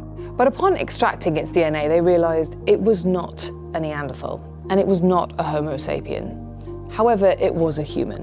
And so they realized that they had accidentally stumbled upon a whole new species of human. This had never happened before. We were never in a situation where a new human had been discovered through DNA. It had always been through fossils. And so we were in this very complicated situation where we had the DNA of a species, but we had no idea what it looked like. In fact, they managed to sequence the whole genome of this species, which they called the Denisovans. And when they sequenced that genome, they found all kinds of additional mysteries hidden within it. Like, for example, Tibetans who are able to exist at very high altitude. These people, some of them at least, were adapted to very cold conditions. And interestingly, some populations in Tibet today have DNA from Denisovans that helps them live at high altitude in low oxygen conditions. But still, there was no face to the Denisovans. In fact, there were really no fossils beyond that one tiny finger bone and a few teeth.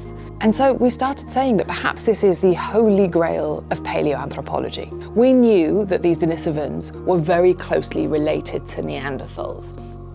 But beyond that, we were kind of stumped. And then a tiny bit of jawbone was analysed. Now, this jawbone was found in Tibet, and upon DNA analysis, they realised that it was Denisovan. great, we finally had a bit more of a fossil.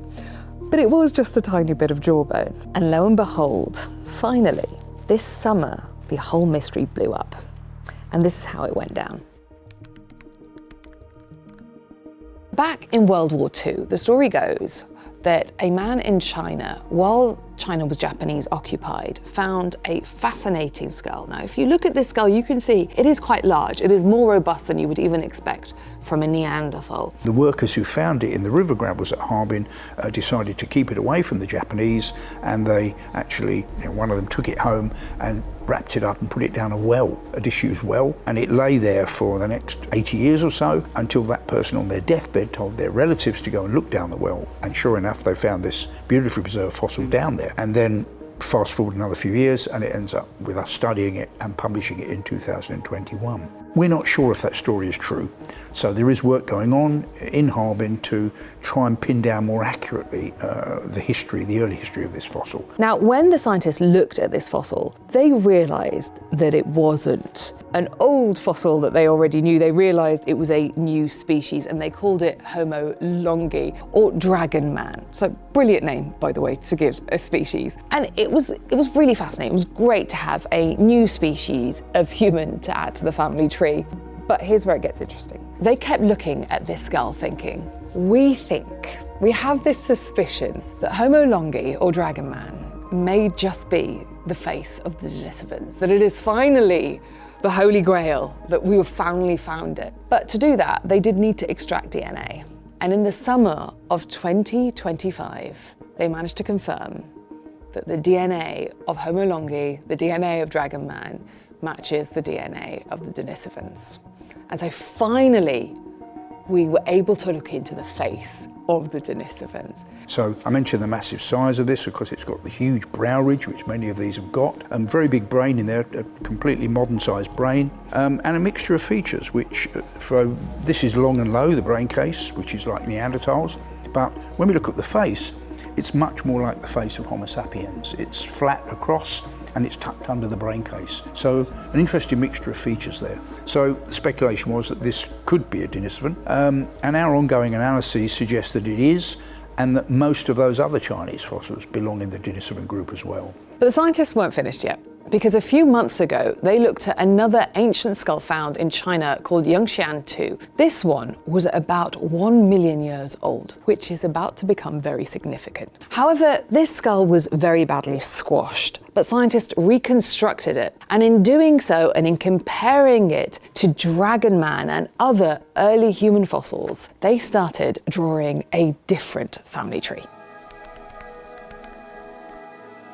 Because if I can come onto this Yongxian fossil, so this one is from a site where there are 3 crania, and this is the one that we managed to reconstruct. So my Chinese colleagues used high quality CT scans. The original fossil is crushed down and distorted, but they basically use CT scanning to take it apart and put it back together again, make it symmetrical, and we end up with this reconstructed fossil. And it's 1 million years old. The fossils from this site are 1 million years old, give or take 100,000 years. And that would suggest that they should be Homo erectus. So the default is that humans, large-brained humans, 1 million years ago will be Homo erectus. But this isn't an erectus skull, and our analyses certainly confirm that. So the DNA evidence would suggest that Denisovans are more closely related to Neanderthals than they are to us Homo sapiens. Whereas our analyses of Harbin, our analyses of the Chinese materials suggest that actually this group could be more closely related to Homo sapiens, which is a conflict then potentially with much of the genetic data. See, around 500,000 years ago, we think broadly, many species fell into 3 groupings: Homo sapiens, modern humans, Neanderthals, and the Denisovans. And we had thought that the Neanderthals and Homo sapiens were the most closely related, that we were sister species. Now, this is based on DNA analysis and anatomical analysis. But with the addition of the Yongxian II fossil, this family tree was starting to look really different, because they suggested that actually Homo sapiens and Neanderthals are not the most closely related, that actually our closest relative were the Denisovans. If that is true, that means that the Neanderthals are more distantly related than we realized. Now, it's incredibly controversial because the DNA analysis doesn't necessarily back that up, but It is incredible to think about. Genetic data often suggests there's a divergence between us and Neanderthals and Denisovans, possibly 600,000 years ago. Our analyses suggested that divergence probably goes back at least 1 million years, so a much deeper divergence and then earlier diversification of those lineages. So we've got potential conflicts between our morphological analyses and the genetic data, but it has to be said that even for the genetic data, there are other geneticists who have deeper divergences and different relationships between the groups. Ancestor X is the name sometimes given to the common ancestor of ourselves, the Denisovans, and the Neanderthals. Put another way, it means that Ancestor X eventually gave rise to the Neanderthals, to ourselves, and to the Denisovans. See, because Yangxiang 2 is 1 million years old, it means that our common ancestor, Homo sapien, and the Denisovan common ancestor must be over 1 million years old. And logically, therefore, it means that we must be older than the 300,000 years that we thought we were. We must also be around 1 million years or older because our sister species is. You can imagine that is kind of a bombshell. It's still very controversial, and we still need a lot more data. And let's see where it goes. And we've got more to do because there are many traits that we haven't managed to put into the analysis yet. For example, the ear bones. They're very important in terms of taxonomy. So Neanderthal ear bones, tiny little bones inside, buried deep in the temporal bone. They're distinct in shape from our own. So we want to analyse the ear bones of these fossils and see how they relate. It's important to remember that additional fossil discoveries are really crucial when these kinds of announcements are made, because they can either support or not support the findings. In fact, very recently, scientists announced that they had found some human fossils in Morocco that are about 3/4 of a million years old. And the suggestion is that they're very early Homo sapien. The coming years are going to be crucial in seeing what evidence backs up this 1 million year claim, and potentially that Moroccan evidence might support it. And there are other fossils we haven't managed to put into the analysis yet. So there's some ones from Africa that are about 1 million years old. It will be important to put them in too. And there's some new material from Atapuerca in Spain, maybe 1.2, 1.3 million years old, which could be a late form of Homo erectus, but it might even relate to some of these early divergences when we get more data on it. The scientists behind the Yangxiang research aren't just wanting to push back the date of our origins. They're also suggesting that perhaps we and the Denisovans, our common ancestor, didn't actually originate in Africa, but originated in Asia. And they claim this because if that Yangxiang fossil is 1 million years old, it is technically the oldest fossil we have of a Denisovan or a Homo sapien. And therefore it places the common ancestor potentially not in Africa, but in Asia. But as you can imagine, that is an incredibly controversial claim. So the picture seems to be that, these groups evolved largely separately. Neanderthals in the west of Eurasia, Homo longi over in the east of Eurasia, Homo longi Denisovans, and us in Africa.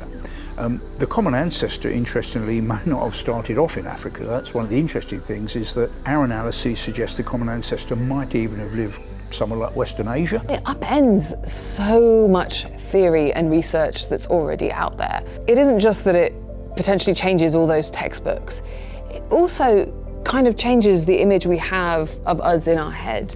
So often we imagined that species that hung out in quite cold climates or more temperate climates was our closest relative, that kind of European, West Asian species. But actually, if it's a species that was hanging out at really high altitude all the way over in the east, in Asia, it does kind of paint a slightly different picture.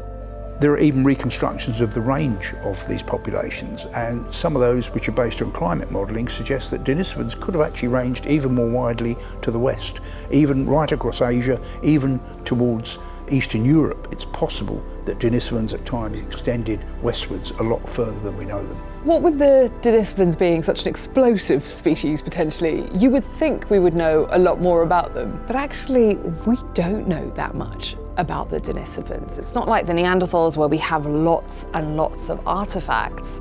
We are really clutching at straws here. But here's what we do know.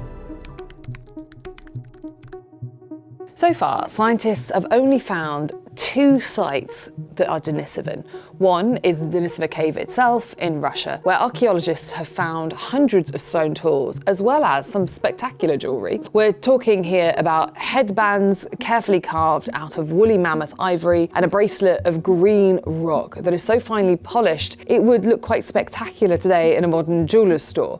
However, and this is the really, really important bit, Denisova cave did not just belong to Denisovans. See, it was dwelled in by the Denisovans, yes, but also by Neanderthals and by Homo sapiens. Some have suggested that the Denisovans are behind that jewellery, although most seem to think that actually it belongs to Homo sapiens. This is why Bashir Karst Cave on the Tibetan Plateau is so important, because as far as archaeologists can tell, Denisovans were the only humans who lived there. So any artifacts they find in the cave must have been used and left by Denisovans. Excavations there have barely begun, but already they suggest that Denisovans built fires in the cave, as well as venturing out on the Tibetan plateau to hunt an amazing range of animals, including snow leopards, birds and rodents. From cut marks left on some of these animal bones, it also looks like the Denisovans stripped the animals of their skins, perhaps turning them into clothes. Now, this might seem to be exactly the way ancient humans from the Stone Age should behave, living in caves and hunting wild animals for their meat and fur.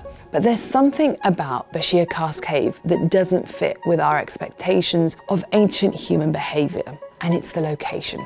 Bashir Karst lies about 3,200 metres above sea level. Life at that altitude can be tough. Some of the archaeologists who have visited the cave have complained that the thin air gives them headaches.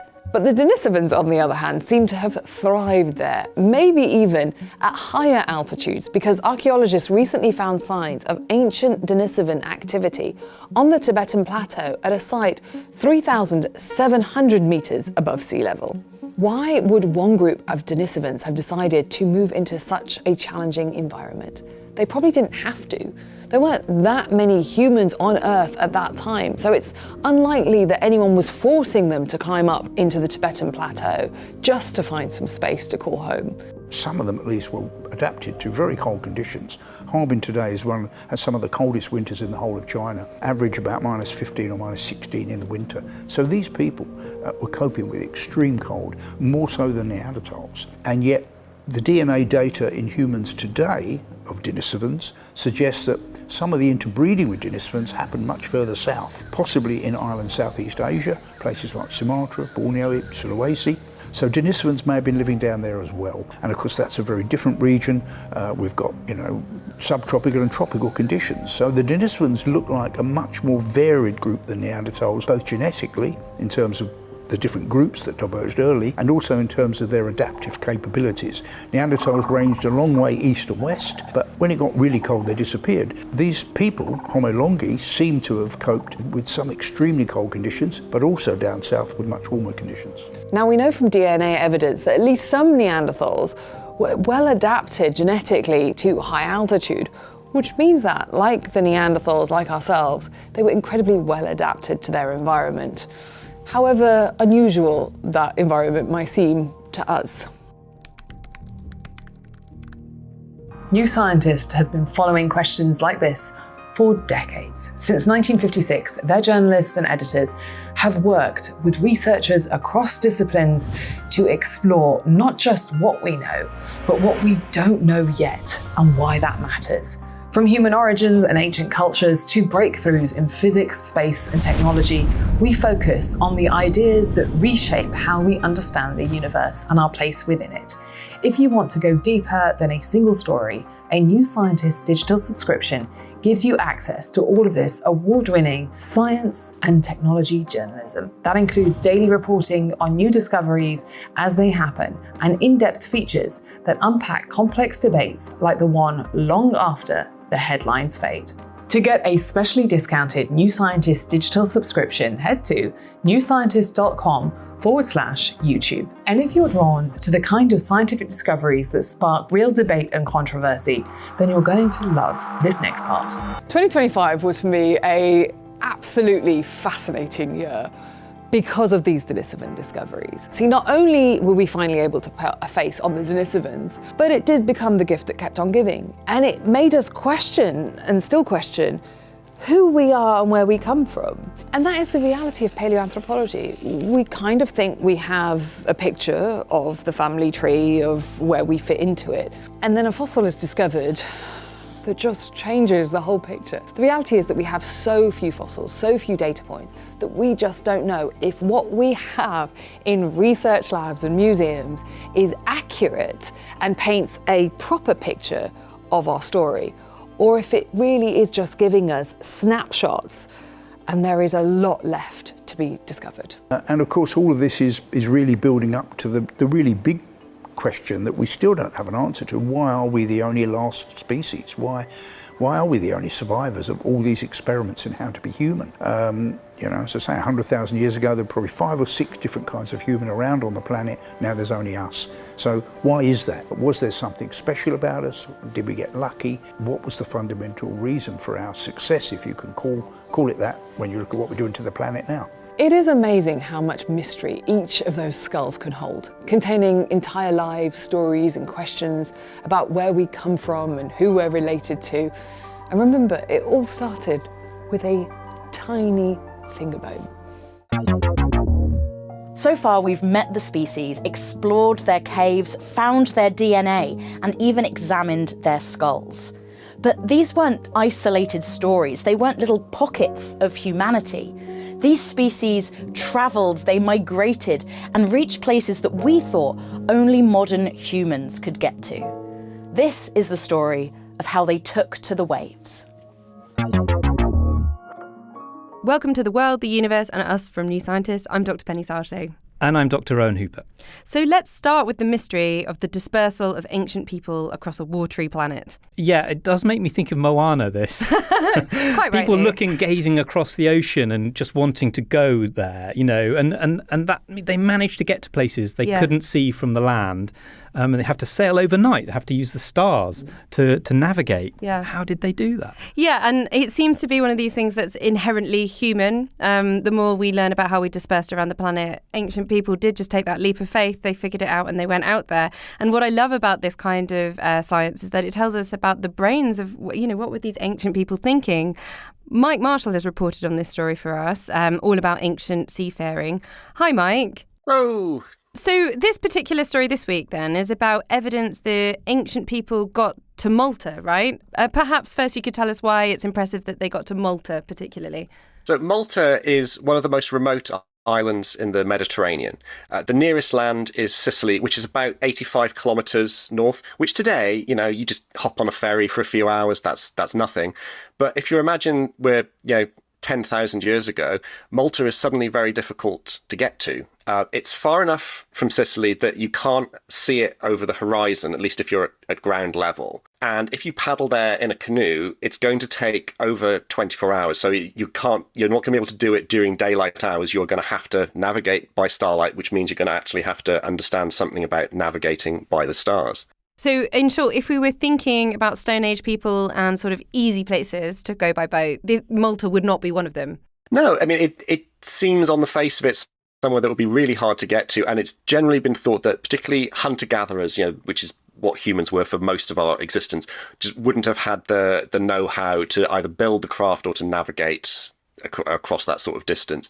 But the evidence says that, in fact, they did get there. We know this because a team of archaeologists led by Eleanor Sherry at the Max Planck Institute of Geoanthropology excavated a sinkhole in northern Malta. And what they found there is abundant evidence of people being there. So there were ash from hearths, there were stone tools, butchered animal bones like deer bones. And all this stuff is about 8,500 years ago. So this is it was well before people were sort of farming in this area. These were hunter-gatherers who had made this journey, we presume, from Sicily all the way to Malta. Wow. This is another thing I love about the story, is that they were hunter-gatherers. And, over the recent years, Mike, I guess we took them for granted a lot, but hunter-gatherers could do a lot more than we gave them credit for, right? Oh, yeah, absolutely. I mean, the hunter-gatherers are people who were often kind of kind of dismissed by Western science as being sort of primitive or savage and just sort of lacking in sophistication. But in fact, living as a hunter-gatherer requires an incredible amount of knowledge about the world around you that a lot of us would sort of be completely oblivious to. And the fact that they were able to sort of figure out how to build and assemble a craft that would be able to be seaworthy, and then plan to sort of go all the way across beyond the horizon to find this island is sort of one more piece of evidence of just how much hunter-gatherers and prehistoric peoples in general were able to do. I find it fascinating because one of the things I discovered quite recently is archaeoastronomy, and the fact that people did look up at the night sky and used it to navigate. And I think it's something that sort of, when people say, sort of, why stargaze? It's because we've always done it. And there's something magical about it. And I always have this image in my mind of primitive people not even being able to communicate with words, but just being mesmerised by the night sky. So it's something, I think, fundamentally in all of us. And it pushes us to, the limits, maybe across the sea, but out into space as well. Yeah. I think there's a desire to know more. And that's a great connection, isn't it? We navigated by the stars then, and we're still going to the stars now, or hopefully we are. And I think we've really underestimated how much astronomical knowledge these people had, because there's no written record. So you're kind of having to infer this stuff. But there is good evidence, for example, from Australia, that Aboriginal Australians could predict lunar eclipses with quite a surprising degree of accuracy, given that they weren't making written records, but they do seem to have understood when they were going to happen. Yes. And they had ceremonies built around when they would occur. Yeah, so reading the night sky. Yes. And speaking of inferences, Mike, we knew that people, ancient people, were in Malta by what they left there rather than finding their boat. Boats are really hard to preserve, aren't they? What's the oldest boat? So the oldest known boat is called the Pesser canoe, and it was found in a peat bog in the Netherlands, and it's about 10,000 years old-ish. It looks more it or as well. less. I looked at a picture of this, Yeah. and it is literally like a trunk of a tree, hollowed out. Yeah. Can you imagine going to sea in that? A bit like the rides you get at theme parks in a log. Except much more unstable. And yet there is good evidence. We've mentioned Australia already, that people got to places like Australia long before the oldest canoe, and a lot earlier than we used to think, 65,000 years ago, potentially.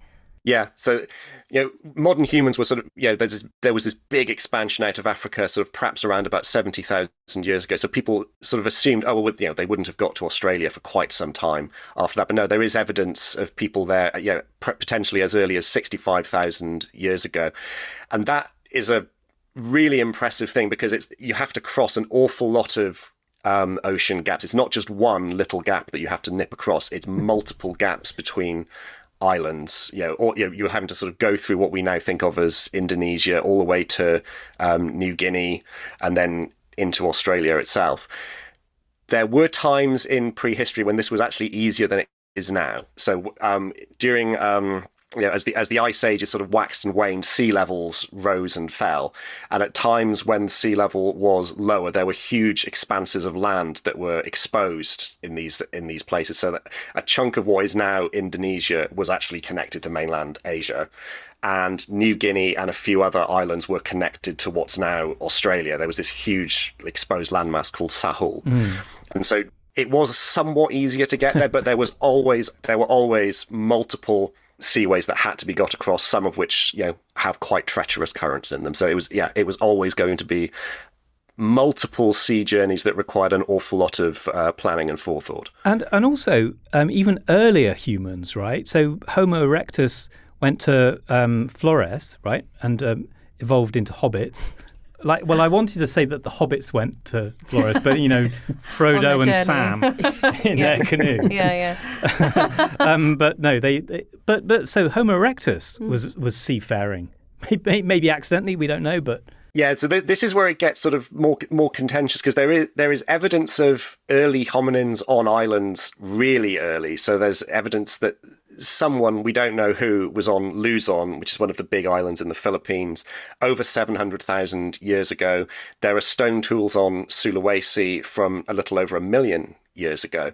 Wow. And so that, if you can sort of look at that in the same way that you look at the Malta evidence and go, okay, well, they were there, they must have got there somehow, so does that imply that therefore that they had some kind of watercraft and some kind of seafaring capability?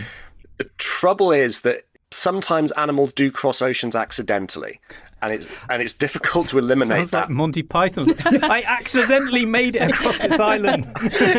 I know. Are you Eurasian swallow?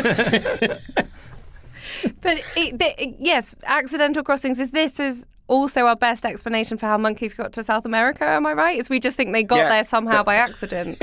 That's right, because there are monkeys in South America. We know from genetics and so forth that they are quite distantly related to the monkeys that you find in Africa and Eurasia, but there's no fossil record of them having gone to America the easiest way, which would be to go up into Siberia, hop across into Alaska, and then down through the Americas. The trivial thing. But there's no fossil evidence of that at all. The only thing that seems to make any sense is that somehow they went west across the Atlantic.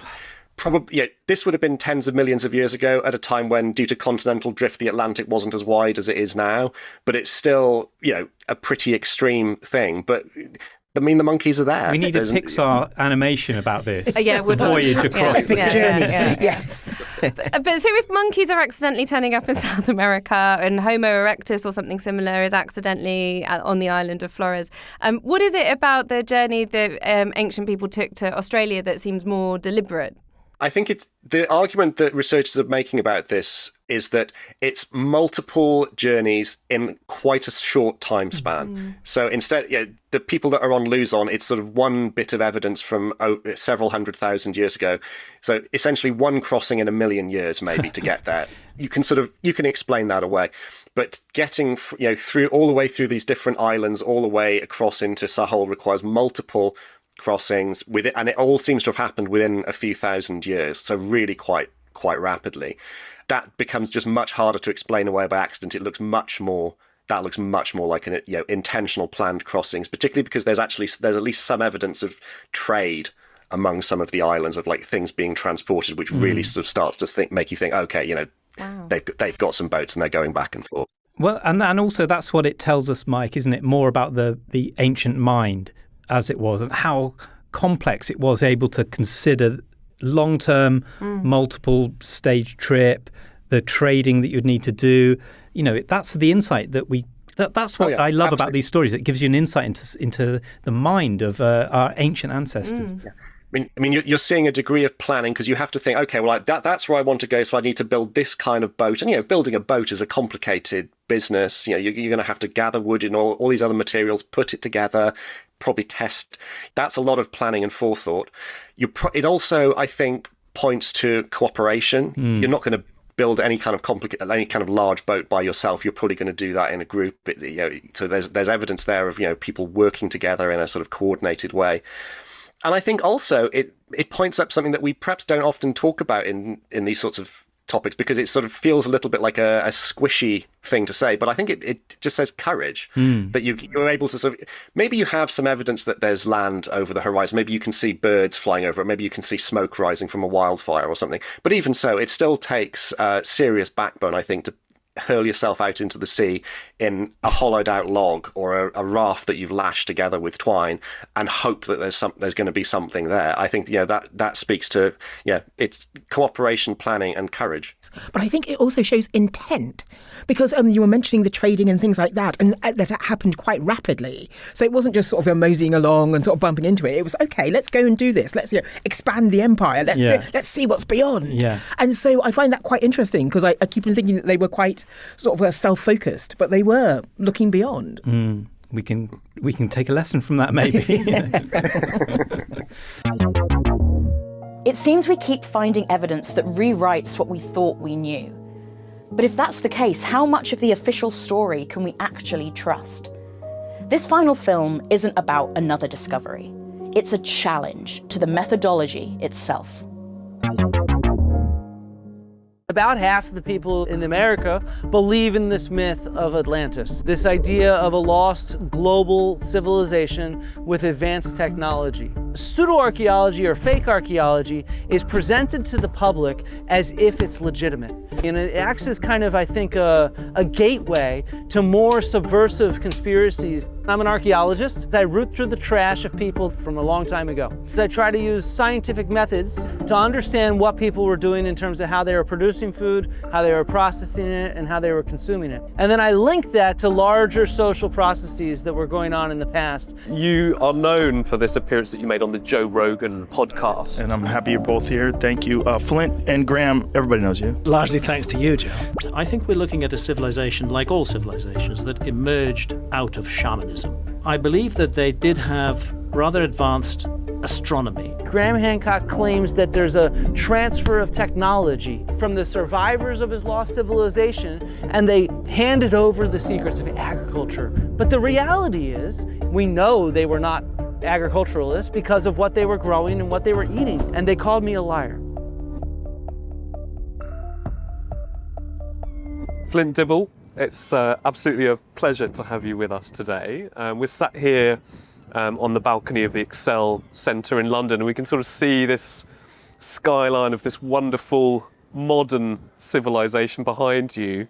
But we're here to talk about ancient civilizations, of course. Would you mind just introducing yourself, first of all, for us? My name's Flint, and I'm an archaeologist. And what that means is I root through the trash of people from a long time ago. And that is just as creepy as it sounds, because rooting through somebody's trash is actually the best way to get to know who they are. In fact, I encourage everybody to root through their own trash. So my name is Flint, and I was named that way because my dad is an archaeologist, and he studied stone tools made of flint. And I was born in Tucson, Arizona, where he got his PhD. And right about that time when I was born, at the University of Arizona, there was a project called the Tucson Trash Project.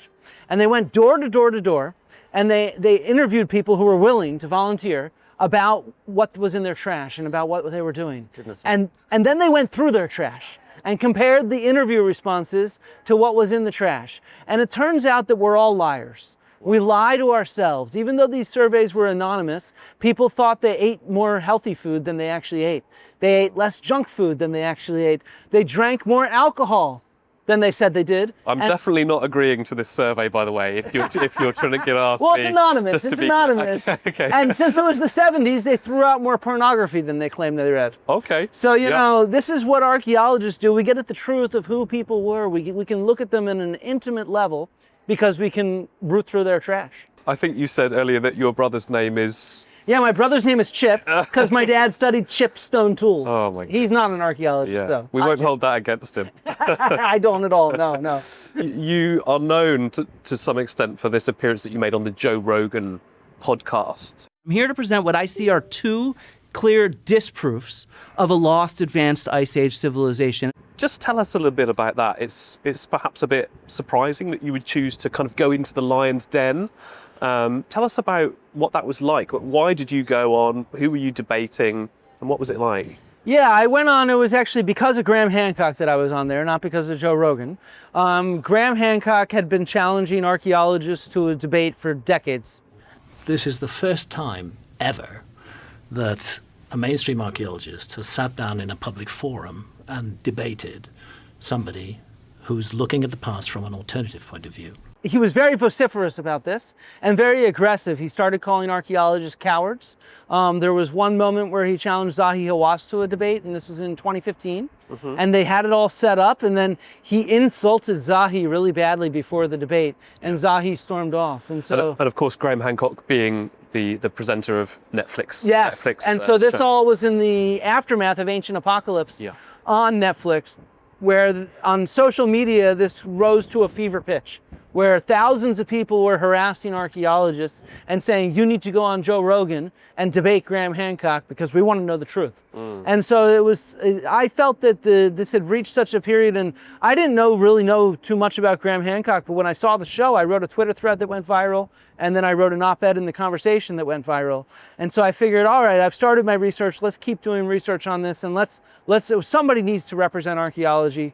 And so I figured, why not? I'll do it, yeah. And so I chose to go ahead and do it.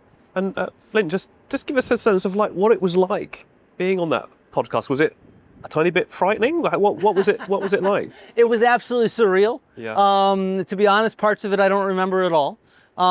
Because it was a nerve-wracking experience. I've never talked to millions of people before. And at this point, 7 million have seen it on YouTube, and maybe as many or more on Spotify. And so, so I knew that many people would see it. So yeah, it was extremely nerve-wracking. But look, I'm a scholar. And as I tell my students, do your homework before you go and do something. And I made sure that I'd done my homework. I had a strategy put together. I firmly wanted to make sure that he could not control the narrative. So my one demand to agreeing to do this was that I could go first. And so I went first and I explained what real archaeology is before we got into the weeds of whether there's a lost civilization or not. Yeah. That's great. And you've got this lovely idea called truth sandwiches, haven't you? I think we're going to come back to that maybe towards the end. But what I'd like to do is just talk to you a little bit about real archaeology and kind of myth busting, if that's okay, because you have this YouTube channel where you talk about what you call real archaeology. Maybe we can start with Atlantis, which is kind of linked to the stuff that Graham Hancock has kind of been promoting. I wonder if you can tell us, firstly, why are people so fascinated by this myth, do you think? What is the myth, and how do we know that there wasn't this kind of Ice Age advanced civilization? Yeah, so I mean, it shocked me as I started doing more and more research on this that about half of the people in America, and to be honest, I see it elsewhere as well, believe in this myth of Atlantis. This idea of a lost global civilization with advanced technology. And I actually think that climate change is one of the big reasons why people believe in it. We live in this period of major upheaval in our own societies with all the different political tensions that are going on, worries about nuclear war, worries about the climate changing, and worries about things like AI. We are constantly worried about our own society and our future.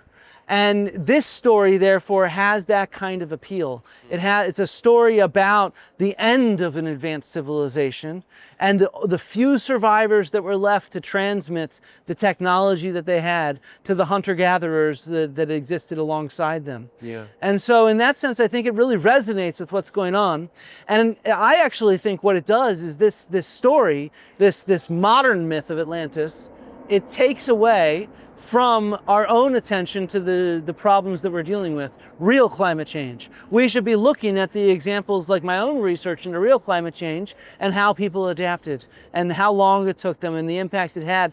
Instead, people are focused on this kind of fake archaeology. So that's one of the main reasons I wanted to step up and fight it as well. Well, it's interesting, Flint, isn't it? I mean, I sort of slightly want to push you on that, because some people might, I mean, I personally, it's not like I spend all my time reading books about Atlantis, but couldn't you argue that it's kind of it's a harmless myth, it's a story? I mean, okay, if people really believe it, that's kind of, that's maybe misinformed or misguided, but is it really distracting us from climate change, do you think it's harmful? Yeah, I think so, for one of the reasons that I think it directly distracts people from climate change, because the proponents of it today, they have different explanations for what happens. Even though they situate it at the end of the Ice Age, they actually claim it's a catastrophe of cosmic impact or a solar flare, which distracts us from the evidence that we have at that exact time of the climate changing. So these myths of fake archaeology, they serve to delegitimize cultures around the world.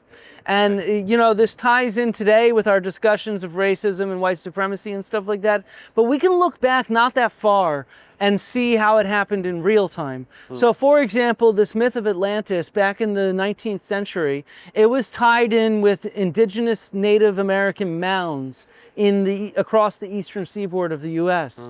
And President Andrew Jackson, when he signed the order that removed and displaced tens of thousands of indigenous people from their land and sent them on the Trail of Tears, where tens of thousands of them died of famine and exposure, he actually cited this myth of these lost civilizations, that they were the ones that got credit, white people, for building these mounds rather than indigenous people. And even more recently, in Nazi Germany, the Nazi Germans actually believed that the Aryans were descendants of the Atlanteans. And they used that as part of their claim to claim land around the world. And so these stories, they serve to discredit indigenous people, non-white people, traditional cultures, and their own heritage, and to cause people to look down on them as if they don't deserve their heritage. Yeah, when you put it like that, it's kind of, that's harmful, isn't it? So maybe we can talk a little bit about how we know that Atlantis, this myth of Atlantis, this myth of this advanced Ice Age civilization, how do we know that it's not true? And I guess like one thing that you've raised in the past is what people will say is kind of like, well, just because there's no evidence of it doesn't mean it's not true. You know, that idea of it's quite difficult to prove a negative. So tell us about how you go about kind of debunking or disproving this idea of Atlantis. Yeah, so I mean, I didn't agree to go on the show, the Joe Rogan show, until I already had a strategy of how to prove a negative, because that is the biggest challenge. I wasn't there to toot my own horn. I was there to represent my colleagues in my field, right? Mm-hmm. And so it takes a lot of work to prove a negative. After all, you know, if you're going to say, if somebody's going to claim there's a spaghetti monster hidden behind the moon, how do you show that that's not there, right? Mm-hmm. I think at this point, our coverage of, you know, outer space and of the moon and of around Earth is probably enough. We could actually completely disprove that idea. But how do you do something like that for 12,000 years ago? Yeah. And so what I sort of racked my brain and I sort of thought to myself, you know, the best way to prove a negative is to prove what actually was there and how that's mutually exclusive with this idea of a global civilization with advanced technology. And so I sort of have three ways that I do that when it comes to this Atlantis myth. One of them is the historiography, the ways in which this myth developed. It's very much a modern myth. Nobody believed in this idea back when Plato wrote it down, the story of Atlantis, in his philosophical dialogues with the Timaeus and the Critias. To him, he actually includes a lot of verifiable false information about Athens, where he grew up, where he lived, and where most of his readers would have read this, that they would know that this is not a true story. So nobody around Plato's time thought this story of Atlantis was true. It was only after the discovery of the Americas, where it moved from philosophy to fiction, with Francis Bacon writing the New Atlantis, to then pseudo-nonfiction, where various European scholars and just thinkers sort of picked it up as maybe America is the Atlantis. And again, they used it as a way to claim land. The Spanish government used the story of Atlantis to claim colonial lands in the Americas, to say they had justification for it. So there's the way the story gets developed, but people don't always want to care too much about historiography. It's a little boring, if you haven't noticed. Scholars like to talk about historiography, but the general public, it's sort of not hard evidence. I suppose people might argue. Yeah, exactly. It's not hard evidence, but maybe this story was just there anyway, and you know, maybe you know, like even though Plato included not true aspects, maybe there were true aspects, right? Sure. And so that's where I started thinking, how does the hard evidence disprove this? Well, proving the positive that is mutually exclusive of the negative. And so my dad was an Ice Age archaeologist, which is what gave me, I'm in a network of Ice Age scholars, and I could talk with them about the kind of evidence that would disprove this. And Graham Hancock and others, what they always do is they say it's in areas archaeologists aren't looking. So at the end of the Ice Age, the sea level rose over 100 to 150 meters, and therefore this civilization is underwater where we can't look. So I got in touch with Jessica Cook-Hale, who's now at the University of Bradford. She does underwater archaeology, focusing on targeting Ice Age sites. She uses kind of predictive modeling of where there's Ice Age sites on land, our understanding of geomorphology underwater, and she's been very successful of finding sites that date to right around the end of the Ice Age, when there was some sort of Atlantis. And there is no advanced civilization. These are hunter-gatherers. Or you could look at, for example, modern areas where the ancient coastline is not underwater. So where tectonic uplift has lifted the land up. And so we can survey these areas. One of my colleagues, Dr. Tom Strasser, he surveyed this area on the southern coast of Crete, where the African plate is going underneath the European plate, and the Ice Age coastline is still above water. Okay. Or along the Pacific Northwest, where with the melting of glaciers, the glaciers produce so much weight on the land that they're pushing it down. But as they melt, there's something called isostatic rebound, where there's less weight, so the land rises at around the same rate that the sea level is rising. And archaeologists target these areas because we want to understand what was going on the coasts in the Ice Age. And guess what? We have ephemeral hunter-gatherer camps. We have their footprints even. We have campfires, and we have areas where they did flint knapping. What we don't have is an Atlantis. So the idea that there's just this kind of sort of area off the map somewhere that we haven't explored, it just doesn't add up. We have explored those places, and we know what was happening. They were hunter-gatherer communities. Yeah. And in fact, we're targeting those areas. These areas that they claim we're not looking, the rainforest, we're targeting with LiDAR to understand where to investigate there. In deserts like the Sahara, where we knew it was greener then, we target the dried up river valleys of areas where it's not lush and green right now. It's dry Sahara desert, but back 10, 20,000 years ago, it was green. We target and survey those areas, and we find evidence from the Ice Age. In all of these places, none of it matches with these things, and they claim we're not looking there when we actually are. Yeah. The third point is that this advanced civilization was reliable upon agriculture, they claim. And the survivors introduced agriculture to primitive hunter-gatherers. Primitive, I put in quotes, because no real archaeologist would use such a term anymore. Sure. We understand hunter-gatherers to be complex, sophisticated people like you and I. Yeah. And so what I focused on for that is sort of the development from wild to domestic. I actually brought in ancient seeds and ancient corn cobs to Joe Rogan. Joe Rogan held a corn cob about this big in his hand, and he compared it to his thumb. And he was actually astounded. He loved it. So you can track the sort of over the eons, you can track the way that wild kind of staple crops have evolved to become, and exactly. They've been domesticated, and you can see that process happen. Yeah, so plants only survive in a few ways. They get desiccated in deserts, they get waterlogged underwater, or most of the time they get charred. Burned enough that they don't burn to ash, but burned enough where the bacteria won't sort of rot them. And so they'll survive for us. And we have thousands upon thousands of seeds, tens of thousands of seeds from the Ice Age down to today. And we can track in real time the ways in which these plants change. Do you know the difference between wild and domestic wheat? No. No? So it's a change in shape. So it's about humans taking control over the reproductive life cycle of the plant. Yeah. So with wild stand of wheat, wild wheat wants to fall off the plant. So birds itself. Can't eat it, and so it can be the first plant that seeds itself, right? Sure. Yeah. So the adaptation is that it's brittle. The seed breaks off very easily, right? That makes sense. But when humans start harvesting these plants, taking them back with them, eating some, but then planting some somewhere else, all of a sudden the plant that has an adaptation where it's tough rather than brittle, it hangs on, therefore that's what gets planted. Yeah. And that mutation gets selected for accidentally by humans, just by taking control over the reproductive life cycle of the plant. And conveniently for us, whether it's tough or brittle leaves a different scar where that seed breaks off. Whoa. And so it's versus a really a sharp scar versus a jagged one where it rips off in a tough. That was so fascinating. And so presumably the point is that you can date that and it doesn't align with this kind of... Because you can radiocarbon date these plants. Sure. You can radiocarbon date all organic material. And so we can radiocarbon date the wild ones that have the brittle rachis versus the tough ones. And guess what? This doesn't just happen in wheat. It happens in almost all domesticated plants, from peas and beans to corn to wheat to barley, thousands upon thousands of species of plants that we domesticate. This is the first step that we see, archaeologists, in the domestication process. And we see this happen all over the world in different places and different times when we domesticate animals. We see that transition from wild to domestic. So we know what happened in that story.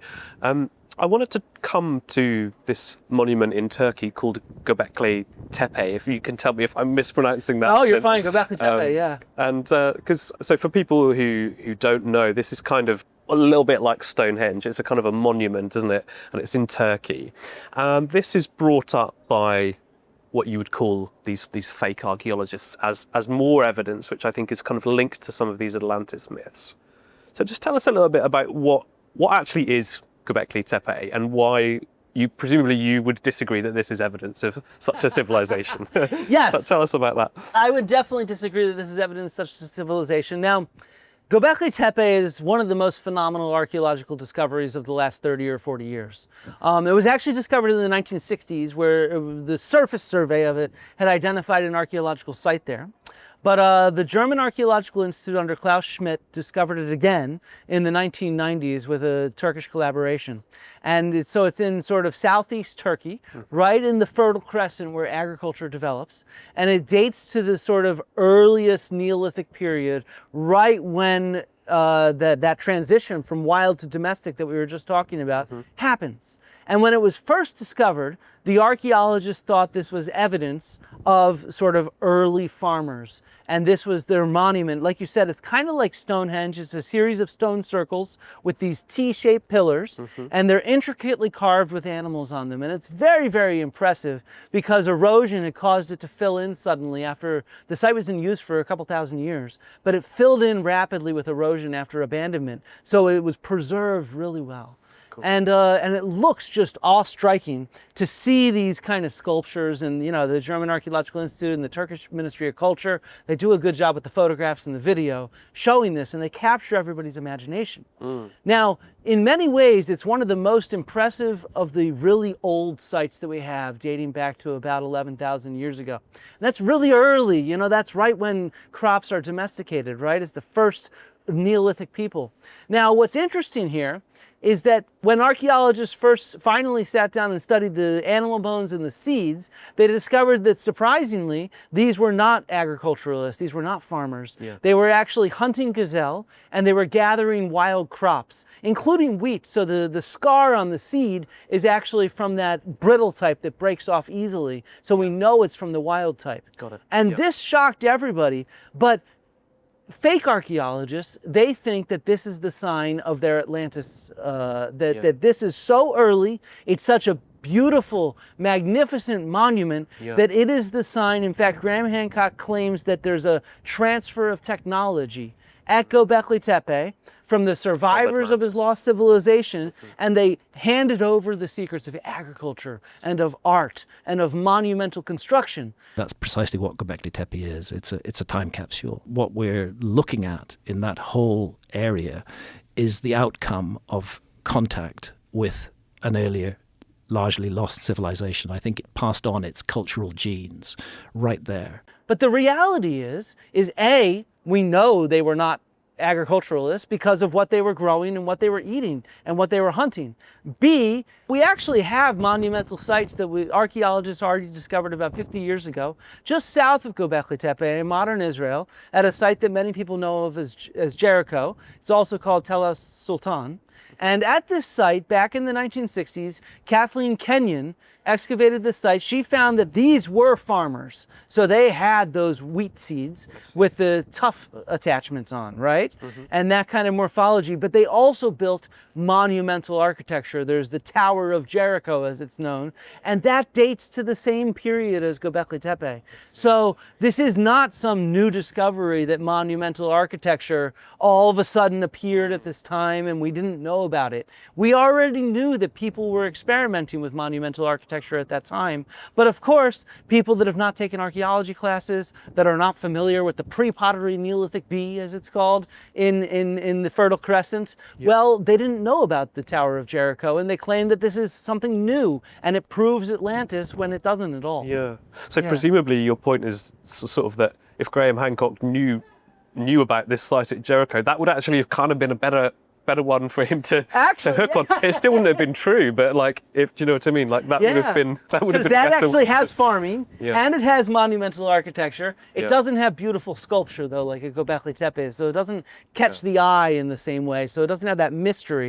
We don't want to give Hancock any sort of tips either, do we? So maybe we should. His next book he's writing. I'm going to now promote his book, but I think it's on Near Eastern archaeology. So I wonder if he actually discusses Jericho and stuff like that. It'll be interesting to see what he has to say. Göbekli Tepe has been in the news a lot lately. In fact, they just discovered this really phenomenal life-size human sculpture on a T-pillar, because excavations are going on right now, and that's I guess they just finished up their season of excavation a couple weeks ago.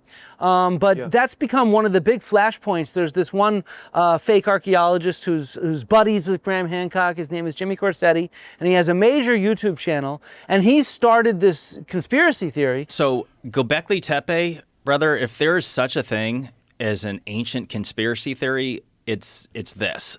That the Turkish government is trying to cover up what's going on at Göbekli Tepe, and they've shut down excavations. And that's just not true at all. Excavations are still happening. They've been in the press, and I hope to get there and visit at some point. I had Lee Clare, the director of excavations, the field director of excavations, on my YouTube channel last year.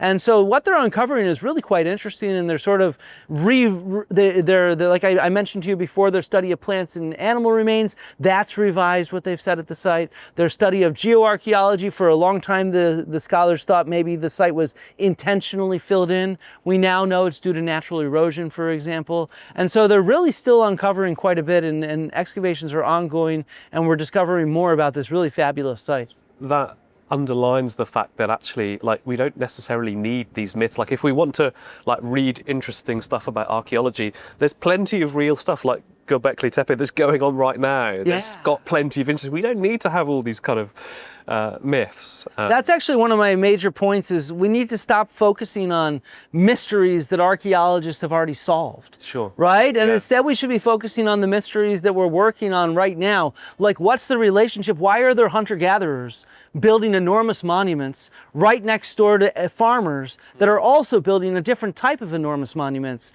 So there's kind of a competition going on culturally, societally, between hunter-gatherers and agriculturalists just at the same time. And that's really fascinating, if you think about it. And people don't think about that, though, because they're focused on Atlantis. Yeah. I want to talk about one more topic that brings out some interesting ideas, shall we say, and that's the pyramids.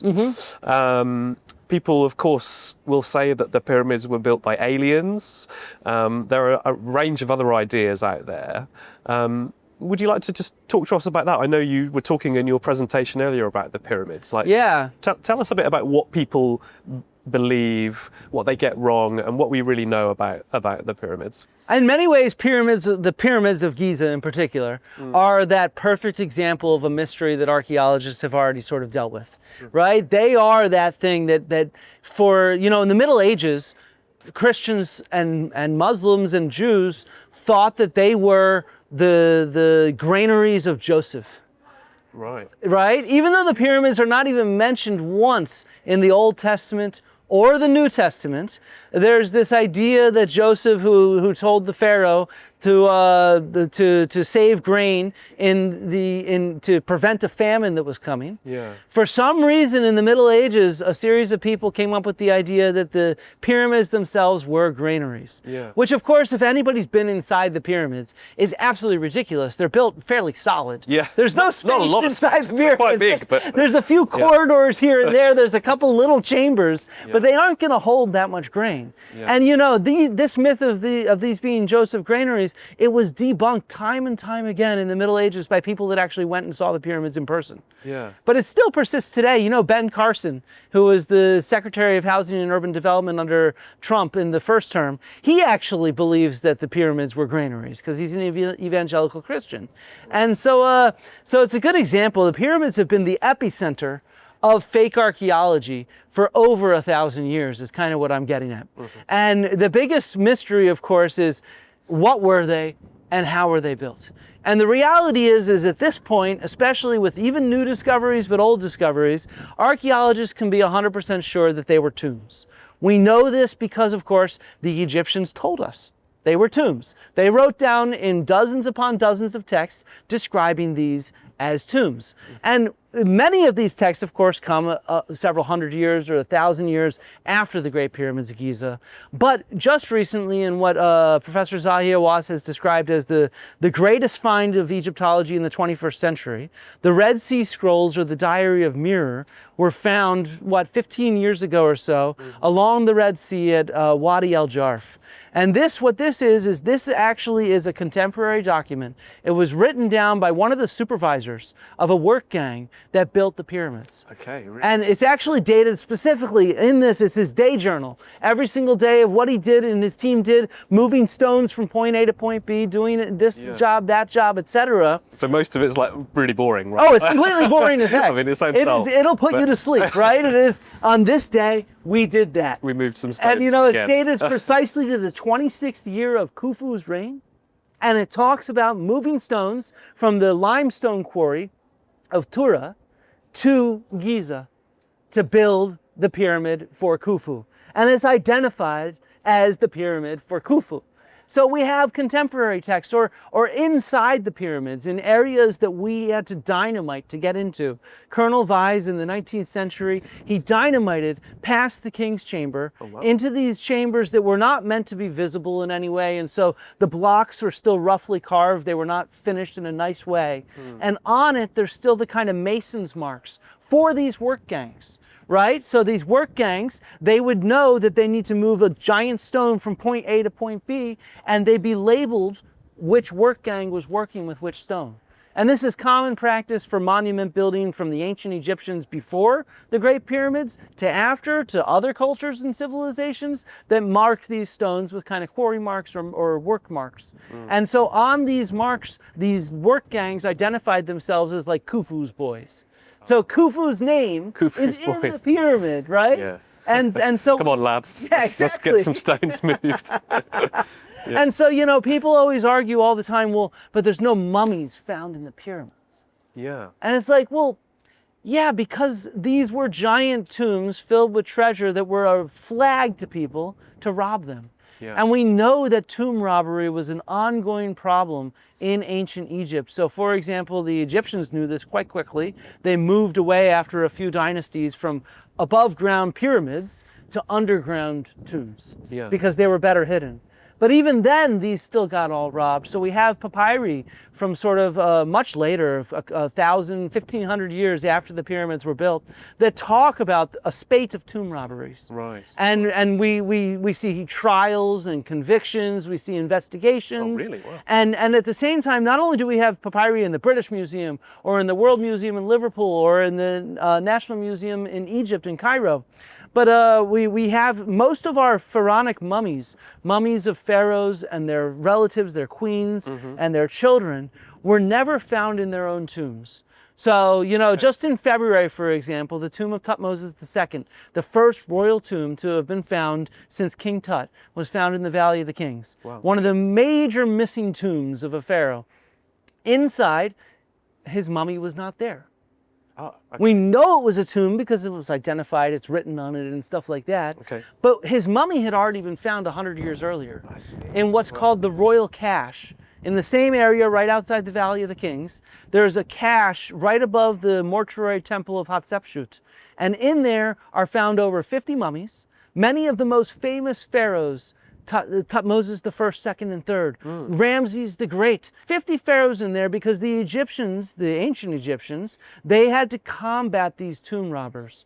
And so they moved out their ancestors and moved them from tomb to tomb to tomb and ended up gathering 50 of them in this one cache. And this is not our only mummy cache. We have two actually. Yeah. And Because so, I guess what we can forget maybe is that the ancient Egyptian kingdom spanned thousands of years, right? So there's plenty of time for people to kind of, you know, the royal aurora to wear off and for these to be robbed and then for people to correct that as well. Exactly. That's what's going on, presumably. Yeah. And the one pyramid where we actually have the skeletal remains of a pharaoh, pieces of a mummy, I should say, because it was looted a little bit, was the unfinished pyramid. Okay. The unfinished pyramid at Abu Sir. That's one of the few, and guess what? That's not like a giant red flag, come loot me, because it's a giant pyramid that's visible above the ground. Makes sense. It was unfinished, and it was left unfinished. The underground chambers, though, were finished at the time, and so it was still where the pharaoh was buried. But we actually have skeletal remains from that pharaoh in that pyramid. Yeah. And we have, in the 5th dynasty, they start writing the pyramid texts, where they write out in detail the death rituals, so we know those were tombs, for example. Okay. And so it's the 100 and I forget how many there are, maybe 160, 180 pyramids throughout Egypt. They put together the context through which we interpret the pyramids. Yeah. And I guess for me, like, I find it hard to imagine that people doubt that the pyramids are tombs. But there is this other idea, isn't there, which I can sort of slightly see why people might, you know, believe in it. This idea that there could be these kind of secret substructures beneath the pyramids. Yeah. I suppose, like, there's a sense in which, well, you know, it's hard to look under there. You know, there could be something underneath the pyramids. You know, we can't rule it out. So Is that also a myth that you've come across? And of course, yeah, tell that's us been a about- big one, especially this year. This year, a team of scientists, and they have PhDs, so they are scientists. They put out a press release that they found using synthetic aperture radar, that they found a hidden city underneath the pyramids. And not just underneath the pyramids, 2,000 meters, 2 kilometers under the pyramids. That's serious. Right? Yeah, that's serious, right? And by scientists, what I mean is that the lead investigator on this team, Corrado Malanga, he has a PhD in chemistry. Nothing to do with archaeology. And he doesn't do chemistry anymore. He's famous in Italy for interviewing and hypnotizing the survivors of alien abductions. Ah, okay. So that's the kind of science that he does, right? That's what we're talking about here. Got it. And there is no evidence for this. I want to be really clear. And there is not only no evidence, there is no peer-reviewed report on this. So it's never gone through peer review. And the technology that are using synthetic aperture radar is a known technology. Archaeologists have been using it to map out archaeological features for 20, 30 years. And what this is this is radar that's being beamed down from satellites from space. But the radar only penetrates about 5 meters below the soil. So it can't detect anything 2,000 meters below. But of course, when you tell these people, there's millions of people that believe this. It's very popular. It's been published in the press, in the Daily Mail, and other newspapers and whatnot. I don't think New Scientist has published on it yet, but maybe I'm going to go ahead and stick my neck out and say we haven't done that one. Although. Maybe soon, yeah. And so maybe once the peer-reviewed publication comes out, but when you try to explain to the millions of people that believe this, because it's been highlighted on so many podcasts, it's ginned up by AI images, right? AI images of these coils that some people think are part of the power plant and, all this kind of stuff. They say, well, you can't debunk this yet because it hasn't been published. We haven't looked. And it's using we don't really know. It's using a new method. How can you debunk the method if they haven't published the method? And the reality is that we actually, again, we know more about the pyramids than people give credit. So we understand excavations have dug all the way down to bedrock at Giza. They found the ramps that the stones were carted up with, for example. Those have been published, photographed, drawn, excavated, right? But they've excavated down, and the core of the Great Pyramid is not actually stone blocks, it's Giza limestone bedrock. They quarried out the bedrock, and we've done geochemistry of this stone here and of the quarries right next to it to identify that this stone came from there and that stone came from over here, and etc.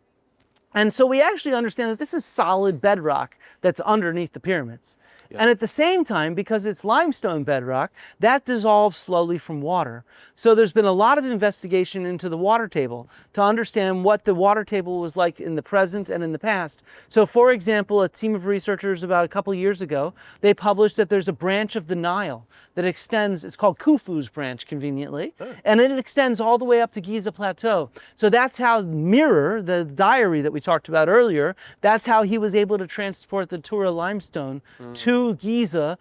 You could ship it right on a barge. Right up on a barge. Yeah. And at the same time, there's been, pseudo-archaeologists, fake archaeologists, they say, the only way to prove there's not something 2,000 meters below is to drill that far down below. Drill, baby, drill, right? Yeah. Not realizing that's going to destroy a World Heritage Site. How are you going to drill 2,000 meters below without destroying this fragile landscape? But the reality is we've also, not me, but colleagues of mine in Egypt have drilled on Giza. They found that the water table is only about 5 to 10 meters underground. And so what that means is if there's an underground city 2,000 meters below the pyramids, it would be underwater. It's underwater. This would be mermaids and mermen that are living there. This is Aquaman. This is the Atlantis of comic books rather than the Atlantis of Plato's allegory, right? So this is an example of how there is a mutually exclusive truth. Like we know that that if there was something, we know that the water table is as high as you've just said. So therefore, there can't be a city down there. It would simply be underwater. And we even know that the water table was that high 2,000 years ago because Herodotus, the very first historian, he goes from Greece to Egypt and he visits the pyramids, and he was taken to this underground chamber that he called the Tomb of Osiris, and it was surrounded in water. And Egyptologists have discovered this Osiris shaft, and it's still filled with water today. Okay. Yeah, so we know where the water table was. We have independent confirmation. I wanted to finish by coming back to this idea of the truth sandwich, which you kind of employed in your debate with Graham Hancock. Tell us a bit about what a truth sandwich is, and I'd love to know if there's any way, like if people do get into situations where they're trying to kind of debunk some myth, how can they kind of use this idea to help them? Yeah, so a truth sandwich is something that came up with social scientists who studied the phenomenon of misinformation in today's internet world, have come up with this idea.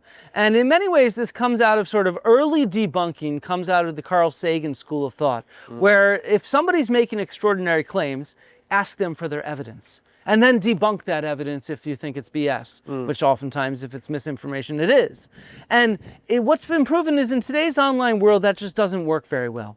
On average, social scientists have shown that people are more likely to remember the first thing that they're told and not the second thing that they're told. So if the first thing that they're told is the misinformation, that fake news, that false bit of information, you're going to remember that there's megastructures under the pyramids before you remember the debunk of it, that there's the hydrogeology of the Giza Plateau. Which is why I make sure to always start with, well, here's how we know the pyramids were tombs and that the Egyptians built it, before I move on to introduce the megastructures sort of topic, right? Because what we want to do is we want to start off by pre-bunking, by setting up a bit of truth, some facts, some evidence, that we know what that misinformation that we have to debunk, we know it's coming. So we prime the audience with something interesting about how we know how the pyramids were built and when they were dated, and the fact that we found the diary, the day journal of this individual who worked on them, before we then go and debunk some sort of falsehood about them. And then we want to end, of course, with something really interesting and something, again, truthful, and that's the hydrogeology of Giza Plateau, that water table and the tomb of Osiris that Herodotus described. And so this is a rhetorical device to, A, don't make the mistake of just debunking something. Because if you just go ahead and debunk something, people are going to remember the falsehood first, because you have to start off with the falsehood. So instead, try to act as an educator and educate the public first about what your field is, what you do and how you do it, and then move on to a bit of falsehood that you're going to debunk, and then end with something else that's kind of interesting about how we understand that climate change, for example, is implicated in the end of many societies across the world. And so it's something, therefore, that we need to be worried about, because we know that climate change has had an impact on people in the past, and we know that the climate is changing rapidly right now. And in fact, we know that that's due to humans because of climate change at the end of the Ice Age. Did you know that we're actually supposed to be in an interglacial period in between two periods of ice ages? I have heard that. Yeah, I have heard that, yeah. If the climate was changing in a natural way, the climate should actually slowly, very slowly be getting colder and going back to another ice age. But instead, it's getting warmer rapidly. It's doing the exact opposite of what we would expect the climate to be doing naturally. And so we know by studying Doggerland, for example, just off the coast of the UK, we can see this lost world, these hunter-gatherers that lived there and prospered for thousands of years. We saw them deal with the end of their society as the sea level rose over 1,000, 2,000 years. And so we need to be very worried that our society is going to be ending as well in the face of this very rapid climate change, because we've seen the damage that it's done to societies in the past. I suppose what you're saying about this truth sandwich approach, it takes a bit of thought, doesn't it? It takes a bit of forethought.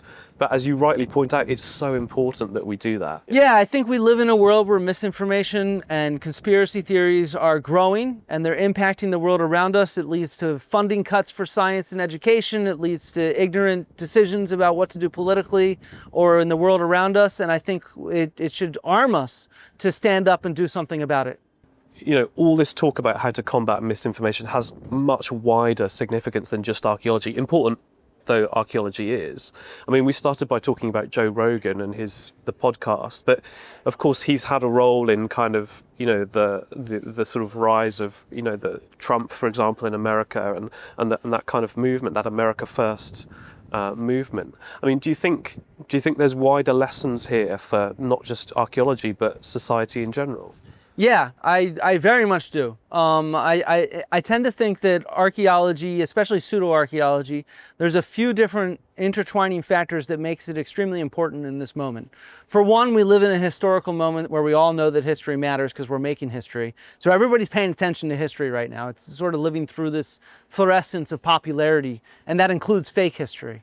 The second thing is that there's a lot of research that shows that a person who believes in one conspiracy theory is more likely to start believing in others.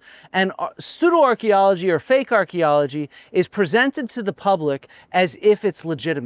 So it's listed on IMDb or Amazon or Netflix, these sort of fake archaeology documentaries and books, as if they are real, rather than them being pseudoscience. They're put in the archaeology section of bookstores, right? And so, and what that means, but they're filled with all this rhetoric that's anti-experts, anti-scholars, anti-intellectuals. So it's feeding people this kind of rhetoric very knowingly, and it acts as kind of, I think, a gateway to more subversive conspiracies that will lead people to not getting vaccines for their kids, or to not actually trying to tackle climate change. And you know, on that note, I met Joe Rogan, and I have to say I was absolutely shocked by who he was in my mind. I was told beforehand, expect him to be a dumb meathead. Not at all. The dude was extremely intelligent, extremely charismatic. He followed an extremely complex conversation that delved into real archaeological evidence in spades. From all over the globe for 4.5 hours, and he was with it. Yeah. He knew what was going on, and by the end, he sure seemed to be convinced. Yeah. And then, you know what he did? He had Graham Hancock back on, and they called me a liar. People like Flint just out and out lie to try to dismiss these things. It was most unfortunate. I think he let archaeology down very badly in the way that he manipulated that debate. Even though he spent 6 months praising me on his show, time after time again, I have a video on my YouTube that shows how he learned from me how Egyptians cut granite, how he learned from me about how seeds were domesticated. He learned all these things that he repeated later on in different episodes. And then once he had Graham Hancock on again, for the next 6 months, he just called me a liar, because he wanted to protect his brand of conspiracy theory thinking, because he has a goal in mind, which is to promote this type of misinformation and these purveyors. And he does so consciously, even if he knows the real stuff is actually real. Doing so in a knowing way, it's extremely cynical. And what it's done is he's helped not only Trump get elected, but he's helped RFK Jr., for example, become the Secretary of Health and Human Safety, which has obviously led to a major change in the kind of health advice that is given and the policy around vaccines in the U.S. And, you know, people like Peter Hotez are warning about more and more outbreaks of measles, a disease that we thought would be gone from areas like the U.S. And so this is actually having a real impact, and it's having a real impact upon climate change policy and stuff like that. And, you know, I firmly believe that if there's one thing that a study of history teaches anybody, it is that humans can do something about it. When we have a challenge, we see humans, in some cases, trying and failing, but oftentimes we see humans trying and overcoming adversity. So if there's anything we can learn, we can do something about all the negatives in the world around us. What this is doing is it's feeding us false information, false science, and what that's doing is it's preventing us from rising to the challenges that we face in our 21st century world. And Flint, what do you think each of us can do about that? I think if you are a scholar and you are an expert, speak up. There's lots of evidence out there. There's different studies that show that scholars, when we speak up, we are heard. We make a difference, we have experience, and we have expertise. And if you're not a scholar, well, then you should be supporting education, and you should be supporting science, and you should be supporting those that are speaking up. You can start your own blog, you can start your own YouTube channel, and we all understand the way that these algorithms work online. Just a very simple action of just liking and leaving a comment on somebody's blog post, a New Scientist article, one of my YouTube videos, all of these little things, sharing them and promoting them and promoting the way that the algorithms work is in many ways what we can all do. We have to create a stronger ecosystem online and in person that supports education and educational content. So we've asked what happened to all the other human species. And while we keep uncovering more chapters, the story itself isn't finished. Thank you for staying with us. What we've covered today was a vast and varied tour of our current understanding of our own ancient history, and still we barely scratched the surface. To find out even more on these topics, please consider subscribing and check out our previous videos and marathons on our ancient history. Click the link below and keep watching, we'll have lots more coming soon.